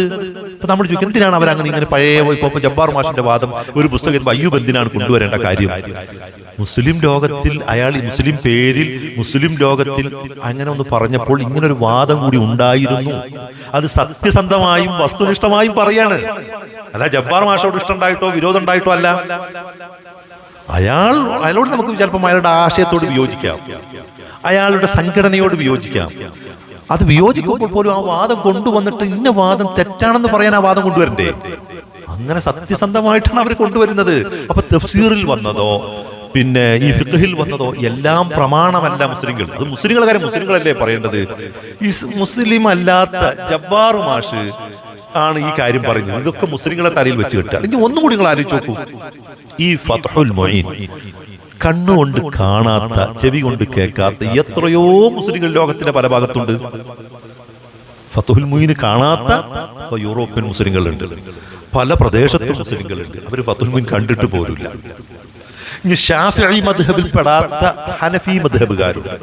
തമിഴ്നാട്ടിലൊക്കെ പല പ്രദേശത്ത് പോയാൽ അറിയാം. മാലിക്കി മദ്ഹബുകാരുണ്ട്. അഹ്മദ് ബിൻ ഹംബൽ അശ്ശൈബാനിയുടെ മദ്ഹബ് സ്വീകരിക്കുന്നവരുണ്ട്. ഇതൊക്കെ ഓരോരോ ചിന്താ പദ്ധതികളാണ്. വെറുതെ ചിന്തിക്കാൻ കഴിയില്ലട്ടോ. അതിനൊക്കെ ഒരു മുജ്തഹിദിന്റെ നിയമങ്ങളുണ്ട്. അത് വേറെ കാര്യമാണ്. ആ രീതിയിലുള്ളവർ ഫത്ഹുൽ മുഈൻ കണ്ടോളന്നില്ല, അത് കേട്ടോളന്നില്ല, അത് അറിഞ്ഞോളന്നില്ല. ഈ മാഷിന്റെ അഭിപ്രായത്തിൽ അടക്കി എല്ലാ മുസ്ലിങ്ങളും വ്യഭിചാരം ചെയ്യാന്ന് പറഞ്ഞാൽ നിങ്ങൾ ആലോചിച്ച് നോക്കൂ. ഇപ്പൊ നമ്മളെ നാട്ടിൽ തന്നെ ഇവിടെയുള്ള മുജാഹിദ്, ജമാഅത്തെ ഇസ്ലാമി തുടങ്ങിയ സംഘടനയിലുള്ള ആളുകൾ ഫത്ഹുൽ മുഈൻ ഒരു ഇസ്ലാമിലെ ഒരു കർമ്മശാസ്ത്ര പദ്ധതിയായിട്ട് അവർ സ്വീകരിക്കുന്നുണ്ടോ വെച്ചാൽ പൂർണ്ണമായി അവർ സ്വീകരിക്കാത്തവരാണ്. ഭാഗികമായിട്ട് സ്വീകരിക്കുന്നുള്ളൂ. ജബ്ബാർ മാഷിന്റെ വിമർശനത്തിൽ ഇവരെല്ലാവരും പെടും. മാഷിക്ക് ഒരു ഇസ്ലാമും ഒരു മുസ്ലിമും ഉള്ളത്, ബാക്കി എല്ലാവരും അതിലകത്ത് പെടും. അത് വസ്തുതയോട് ചേർന്നതാവട്ടെ ചേരാത്തതാവട്ടെ, അദ്ദേഹത്തിന് തോന്നിയത് അദ്ദേഹം അങ്ങ് പറഞ്ഞേക്കും. എന്താ ചെയ്യാ? ആലോചിച്ച് നോക്കൂ. അപ്പൊ ഫിഖ്ഹിന് ഒരു നിദാന ശാസ്ത്രമുണ്ട്, ഉസൂലുൽ ഫിഖ്ഹ്. ഫിഖ്ഹ് മനസ്സിലാക്കണമെങ്കിൽ തന്നെ ആ ഉസൂലുൽ ഫിഖ്ഹ് പഠിക്കണം. ഖുർആൻ പഠിക്കണമെങ്കിലോ ഉസൂലുൽ ഖുർആൻ പഠിക്കണം. അപ്പോഴേ അത് നമ്മൾ ഇപ്പൊ നോക്കൂ, വാക്കുകൾ പറയുമ്പോഴേ ഇപ്പൊ നമ്മൾ അടിപൊളി എന്ന് പറയാം. അടിപൊളി നമ്മൾ പറയാനുള്ളൂ. ഈ അടിപൊളി എന്നുള്ള വാക്കിന്റെ ഭാഷാർത്ഥം എന്താണ്? അടിപൊളി എന്നുള്ള വാക്കിന്റെ നല്ലത് എന്നാണ് അതിന്റെ വാക്കുകൾ കിട്ടും. അടിപൊളി എന്ന് പറഞ്ഞാൽ അന്ന് അതിന്റെ ഭാഷാർത്ഥത്തിൽ അടിപൊളി എന്ന് പറഞ്ഞതോ ഉപയോഗിച്ച അർത്ഥത്തിനാ അടിച്ചു പൊളിക്കാന്ന് പറഞ്ഞാൽ ഒക്കെ കൂടി തല്ലി പൊളിക്കുന്നതിനാ പറയാം അല്ലെ, അടിച്ചു പൊളിച്ചു. പക്ഷെ ഇന്ന് നമ്മൾ അടിച്ചു പൊളിച്ചു എന്ന് പറഞ്ഞാൽ എന്താണ്? നമ്മൾ കല്യാണത്തിന് പോയിട്ട് അടിച്ചു പൊളിച്ചു എന്ന് പറഞ്ഞാൽ നന്നായിട്ട് വന്നു എന്നാണ്, നല്ലതിനാണ് പറയുന്നത്. ഇത് വാക്കെടുത്തിട്ട് നമ്മൾ വിശകലനം ചെയ്താൽ എന്തുണ്ടാവും? ഇപ്പൊ 4 കെട്ട് എന്ന് പറയുന്നത്, 4 കെട്ട് എന്ന് കേൾക്കുമ്പോഴൊക്കെ മുസ്ലിങ്ങളെ 4 കെട്ട് എന്ന് ഒരാൾ ചിന്തിച്ചാൽ അതിന്റെ സന്ദർഭം നോക്കണം. ആ 4 കെട്ട് ഉപയോഗിച്ചത് ഇവിടെ 4 കെട്ട്, 8 കെട്ട്, 12 കെട്ട് എന്ന് പറഞ്ഞാൽ വീട് നിർമ്മാണക്കാരൊക്കെ ഉപയോഗിക്കുന്ന ഒരു വാക്കുണ്ട്. ഇത് കേൾക്കുമ്പോൾ ഇതൊക്കെ മറച്ചു വെച്ച് മുസ്ലിങ്ങൾ 4 കെട്ടിലേക്ക് മാത്രം ഒരാൾ സന്ദർഭത്തിൽ നടത്തിയെടുത്ത് അങ്ങോട്ട് പോയാൽ ഏത് സന്ദർഭത്തിൽ എവിടെയാണ് അത് ഉപയോഗിച്ചെന്ന് പഠിക്കേണ്ടതുണ്ട്. അങ്ങനെ ഒരു വാക്കെടുത്ത് വിമർശന വിധേയമാക്കുമ്പോൾ സിയാക്ക്, സന്ദർഭത്തിന് വലിയ പ്രസക്തി ഇല്ലേ? അതിന്റെ ചരിത്രപരമായ സാഹചര്യം നോക്കേണ്ടതുണ്ട്. ഇത് പഠിപ്പിക്കുന്ന ശാഖ തന്നെ അറബി സാഹിത്യത്തിലുണ്ട്. അതാണ് ഞാൻ പറഞ്ഞ ഇൽമുൽ ദലാല, ഇൽമുൽ വദ് എന്നൊക്കെ പറഞ്ഞിട്ട് വാദ്, ദാല്, മദ്ലൂല്, ഇപ്പോ വാൽ, പിന്നെ മൗലൂ, ലഹു, മൗലൂ എന്നൊക്കെ പറഞ്ഞിട്ട് പഠിപ്പിക്കുന്ന എന്തോരം ശാഖ ഉണ്ടെന്ന് അറിയോ? അതൊക്കെ പഠിച്ചിട്ടാണ് അവർ ഖുർആനെ നോക്കി കാണുന്നത്. എന്നിട്ടു പോലും ഒരാൾ ഇതൊക്കെ പഠിച്ചിട്ട് ഖുർആൻ പിന്നെ തഫ്സീർ എഴുതി. ആ തഫ്സീർ ഖുർആനായിട്ട് പരിഗണിക്കില്ല. ഇതൊക്കെ പഠിച്ചിട്ട് ഒരാൾ ഖുർആൻ വിവർത്തനം ചെയ്തു. അത് ഖുർആനെ എങ്ങനെ വിവർത്തനം ചെയ്തു? ഭാവാർത്ഥത്തിൽ വ്യാഖ്യാനം ചെയ്തു. എന്നാൽ പോലും ഒരു അക്ഷരാർത്ഥത്തിൽ വ്യാഖ്യാനിക്കാൻ തർജുമ ഖുർആന് സാധ്യമല്ല. ഇങ്ങനെ ഭാവാർത്ഥത്തിൽ പറഞ്ഞാൽ പോലും അതിൽ ആ മനുഷ്യന്റെ ചിന്ത, മനുഷ്യന്റെ പ്രസ്ഥാനം, മനുഷ്യന്റെ സാഹചര്യം ഒക്കെ സ്വാധീനിച്ചിട്ടുണ്ടാവും. അതുകൊണ്ട് അതിനെ വസ്തുനിഷ്ഠമായി വിലയിരുത്തി അപഗ്രഥിച്ചതിന് ശേഷമേ നമ്മൾ സ്വീകരിക്കുള്ളൂ. അതൊന്നും ഖുർആനായിട്ട് പരിഗണിക്കാറില്ല മുസ്ലിം ലോകം. ഒരു പരിഭാഷയും മുസ്ലിം ലോകം ഇപ്പൊ പിന്നെ ഖുർആനായിട്ട് പരിഗണിച്ചിട്ടില്ല. ഒരു തഫ്സീറിനെയും മുസ്ലിം ലോകം പിന്നെ ഖുർആനായിട്ട് പരിഗണിച്ചിട്ടില്ല. എന്നാ ഫിഖ്ഹിന്റെ ഗ്രന്ഥങ്ങളോ അതിലുള്ളതെല്ലാം അന്യൂനമാണ്, തെറ്റുകൾക്ക് അതീതമാണെന്ന് മുസ്ലിങ്ങൾ വിശ്വസിക്കുന്നു? ഇല്ല. ഏത് ഫിഖ്ഹ് അവിടെ അള്ളാഹുവിന്റെ കലാമല്ലാത്ത, സ്വഹീഹായ ഹദീസുകളുമല്ലാത്തതെല്ലാത്തിലും കൊള്ളാവുന്നതും തള്ളാവുന്നതും ഉണ്ടാകുമെന്നാണ് മുസ്ലിങ്ങൾ ആദ്യമേ അവർ പഠിപ്പിക്കുന്നത്. കൊള്ളാനുള്ള മാനദണ്ഡം ഖുർആനിനോട് ഹദീസിനോട് യോജിച്ചു വരണം. അതിന് അതിൻ്റെതായ രീതിയുണ്ട്, കൊള്ളാനുള്ള ഒരു നിയമമുണ്ട്. തർജീഹിന്റെ പണ്ഡിതന്മാർ അതിന് തർജീഹാക്കാൻ ചില നിബന്ധനകൾ പറയുന്നുണ്ട്. അപ്പോ ഞാനിപ്പോ മഹറിലേക്ക് നമ്മൾ കൂടുതൽ പറഞ്ഞു. മഹർ എന്ന വിഷയം ഇത് ജബ്ബാർ മാഷ് മാത്രമല്ല കേട്ടോ, പല യുക്തിവാദികളും. കാരണം ഇതിന് സെക്സ് പറയാലോ, അതുകൊണ്ട് ഇത് വലിയൊരു ഇൻട്രസ്റ്റ് ആയിട്ട് കാണുക. അങ്ങനെ ആളുകളെ ചിരിപ്പിക്കാൻ പറ്റും. എന്നിട്ട് പറയുന്നത് ഇനിയിപ്പോ നെക്കഹ ഇപ്പൊ മഹർ എന്ന വാക്കിന് ഇതിന്റെ സന്ദർഭം കൂടി നോക്കണം. അപ്പൊ ഇവിടെ ജബ്ബാർ മാഷ് പറയാത്ത ഞാനൊന്ന് പറയാം. ഫിഖ്ഹിന്റെ പുസ്തകം വായിച്ചാല് ബുദ്അ എന്ന വാക്ക് ഉപയോഗിച്ചിട്ടുണ്ട്. ബുദ്അ എന്ന് പറഞ്ഞാൽ സ്ത്രീയുടെ ലൈംഗിക അവയവത്തിനാണ് ആ വാക്ക് ഉപയോഗിക്കുക. ആ വാക്ക് ഉപയോഗിച്ചിട്ടുണ്ട്. മാഷിക്ക് ചിലപ്പോൾ അത് അറിയാത്തതുകൊണ്ടാണ്. ബുദ്അ ആ പറഞ്ഞ സന്ദർഭം എന്താണ്? ഫിഖ്ഹിന്റെ കിതാബിൽ എന്താണ് വിവാഹം? ഇപ്പോ മനുസ്മൃതിയിൽ വിവാഹം എന്ന് പറഞ്ഞാൽ എന്താണ്? യോനിദാനം എന്നാണ് അതിൽ അർത്ഥം കൊടുത്തിട്ടുള്ളത്. എന്തിനാ അങ്ങനെ അർത്ഥം കൊടുത്ത് എന്ന് നമുക്ക് തോന്നുന്നു. ആ വിഷയത്തിൽ ഒരു നിയമം പറയുന്ന പുസ്തകത്തിൽ എന്താണ് വിവാഹത്തിന്റെ അടിസ്ഥാന തത്വം? എന്താണ്? സംസർഗമാണ്, അല്ലേ? സംസർഗമാണ്, ജിമാ. ജിമാ എന്ന വാക്കും ഖുർആനിലില്ല കേട്ടോ. ഖുർആനിന്റെ ഭാഷ പരിശോധിച്ചാലേ അതൊരു രാജകീയമായ ഭാഷയാണ്. ഭാഷ ഖുർആൻ ഉപയോഗിച്ച് നോക്കൂ. ഖുർആൻ നിങ്ങൾ പരിധി നോക്കൂ. സ്ത്രീ പുരുഷനെ പൊതിഞ്ഞു, അങ്ങോട്ട് പൊതിയുന്നതിനെ കുറിച്ച്, ശാരീരികമായ ചേർച്ചയെ കുറിച്ച്, ഇങ്ങനെയൊക്കെയാണ് ഖുർആൻ അതിനെപ്പറ്റി പറയുന്ന വാക്കുകൾ. ഞാൻ അങ്ങോട്ടൊന്നും പോകുന്നില്ല, ഭാഷാപരമല്ല. ഏതായാലും അവിടെ ബുദ്അ എന്ന വാക്ക് ഉപയോഗിച്ചിട്ടുണ്ട്. എന്തിനാണ് അത് പറഞ്ഞത്? വിവാഹത്തിന്റെ അടിസ്ഥാന ആശയം സ്ത്രീയെയും പുരുഷനിൽ നിന്നും സ്ത്രീയെ വേർതിരിക്കുന്ന പ്രധാന അവയവം ഏതാണ് എന്ന് കൃത്യമായി, കാരണം കോടതിയിൽ വരുമ്പോൾ അവിടെ വാക്കുകൾ നിർവചിക്കേണ്ടതുണ്ട്. അവിടെ കൃത്യമായി പറഞ്ഞിട്ടുണ്ട്. ആ വാക്ക് തന്നെ ഫിഖ്ഹിൽ കൊണ്ടുവരുമ്പോൾ അവരെ വകയായിട്ട് കയ്യിൽ നിന്നിടാൻ പറ്റില്ലല്ലോ വാക്ക്. ആദ്യം ഹദീസുകളിലോ ചരിത്രത്തിലോ എവിടെങ്കിലും ഈ വാക്കുണ്ടോ എന്ന് നോക്കൂ. അവിടുന്നാണ് ആ വാക്ക് കൊണ്ടുവരുന്നത്. അപ്പൊ മഹറുൽ ബഗി എവിടെ ഉണ്ട്? നബി നിരോധനം പറഞ്ഞ സ്ഥലത്ത് മഹറുൽ ബഗി ഉണ്ട്. ആ വാക്ക് കൊണ്ടുവന്ന് ആ വാക്കിനെ വിശദീകരിച്ചിട്ട് വിശകലനം ചെയ്തിട്ട് ആ വാക്കിന്റെ അർത്ഥത്തിലല്ലാതെ മുസ്ലിങ്ങൾ മഹറുൽ ബഗി എന്ന് പറയുന്നത് ചില നിബന്ധനകളോടുകൂടി കല്യാണം കഴിക്കുന്നതിന്റെ മുൻപ് വിവാഹം ഉറപ്പിക്കുമ്പോൾ തന്നെ മഹർ നിശ്ചയിക്കേണ്ടതുണ്ട്. അത് പെണ്ണിനാണ് കൊടുക്കേണ്ടത്, പെണ്ണാണ് അത് തീരുമാനിക്കേണ്ടത്. ഇതൊക്കെ കൃത്യമായി പറഞ്ഞുകൊണ്ടായിരിക്കണം എന്നവിടെ കൃത്യമായി പറയുന്നു, മഹർ നിർവചിക്കുന്നു. ബുദ്അയും അങ്ങനെ തന്നെ. ഈ ബുദ്അ എന്ന വാക്ക് മോശാർത്ഥമല്ല. ആ ഭാഷയിലേക്ക് പോയാൽ ഇപ്പോ 3ന്റെയും 9ന്റെ ഇടയ്ക്കുള്ള സംഖ്യക്ക് ബിദ്അ എന്ന് ഉപയോഗിക്കും. എന്റെ ശരീരം, പിന്നെ ബിദ്അത്തും മിന്നി, ഫാത്തിമനെ കുറിച്ച് പറയുന്നത് എന്റെ ശരീരത്തിന്റെ ഒരു കഷ്ണമാണ് ഫാത്തിമ എന്ന് പറയുന്നിടത്ത് ആ വാക്കാണ് ഉപയോഗിക്കുന്നത്. പുരുഷന്റെ പാതിയാണ് സ്ത്രീ എന്ന് പറയുന്നിടത്ത് ഈ വാക്ക് ഉപയോഗിക്കുന്നത്. അല്ലെങ്കിൽ സ്ത്രീയും പുരുഷനും പാതി തന്നെയല്ലേ അങ്ങോട്ടും ഇങ്ങോട്ടും. ആ വാക്ക് നിയമപുസ്തകത്തിൽ ഈ അർത്ഥത്തിൽ ഉപയോഗിച്ചിട്ടുണ്ട്. സ്ത്രീയുടെ ലൈംഗിക അവയവത്തിന് ഉപയോഗിച്ചിട്ടുണ്ട്. അത് ഹലാലാവണമെങ്കിൽ, അനുവദനീയമായ മാർഗത്തിലാവണമെങ്കിൽ എന്തു വേണം? മഹർ കൊടുത്തിട്ടേ, വിവാഹ മൂല്യം കൊടുത്തിട്ടേ നിങ്ങൾക്കത് അനുവദിക്കാൻ പാടുള്ളൂ എന്നവിടെ എഴുതി വെച്ചിട്ടുണ്ട്. എന്താ തെറ്റ്? ആ വാക്ക് ഉപയോഗിച്ച സന്ദർഭമാവട്ടെ. ആ വാക്ക് ഉപയോഗിച്ചത് എവിടെയാണ്? ഒരു മനുഷ്യൻ ചെയ്യുന്ന എല്ലാ നല്ല കാര്യങ്ങളും, മുബാഹാത്ത് എന്ന് പറഞ്ഞ എല്ലാ അനുവദനീയമായ കാര്യങ്ങളും ഇബാദത്തായി തീരും. എല്ലാ അനുവദിച്ച കാര്യങ്ങളും. സ്വന്തം ഭാര്യയ്ക്ക് വായിൽ ഭക്ഷണം വെച്ചു കൊടുക്കുന്നത് പോലും പുണ്യമാണ് എന്ന് നബി പറഞ്ഞപ്പോൾ ഒരു അനുജനൻ ചോദിച്ചു, അത് ഞങ്ങളുടെ ബാധ്യതയല്ലേ, അതിനെന്തിനാ ഇപ്പൊ കൂലി? അപ്പൊ പറയുന്നത് എന്താണെന്ന് വെച്ചാല്, നിങ്ങൾ ചെയ്യുന്ന എല്ലാ നല്ല കാര്യങ്ങൾക്കും നിങ്ങൾക്ക് പുണ്യം കിട്ടും. നിങ്ങൾ സ്ത്രീകളെ സന്തോഷിപ്പിക്കുന്ന, അവരുമായി ഇണചേരുന്നതിനും കൂലി കിട്ടും. ഇണചേരുന്നതിനും കൂലിയോ എന്ന് വീണ്ടും അനുചരൻ ആകാംക്ഷ കൊണ്ട് ചോദിക്കുമ്പോൾ പറയുന്നത് എന്താണ്? നിങ്ങൾ തെറ്റായ വഴിക്കാണ് അത് പോയതെങ്കിൽ അത് ശരിയാകുമോ? ഇല്ലല്ലോ. അതുകൊണ്ട് നേരായ വഴിക്കായാൽ നിങ്ങൾക്ക് കൂലി കിട്ടും.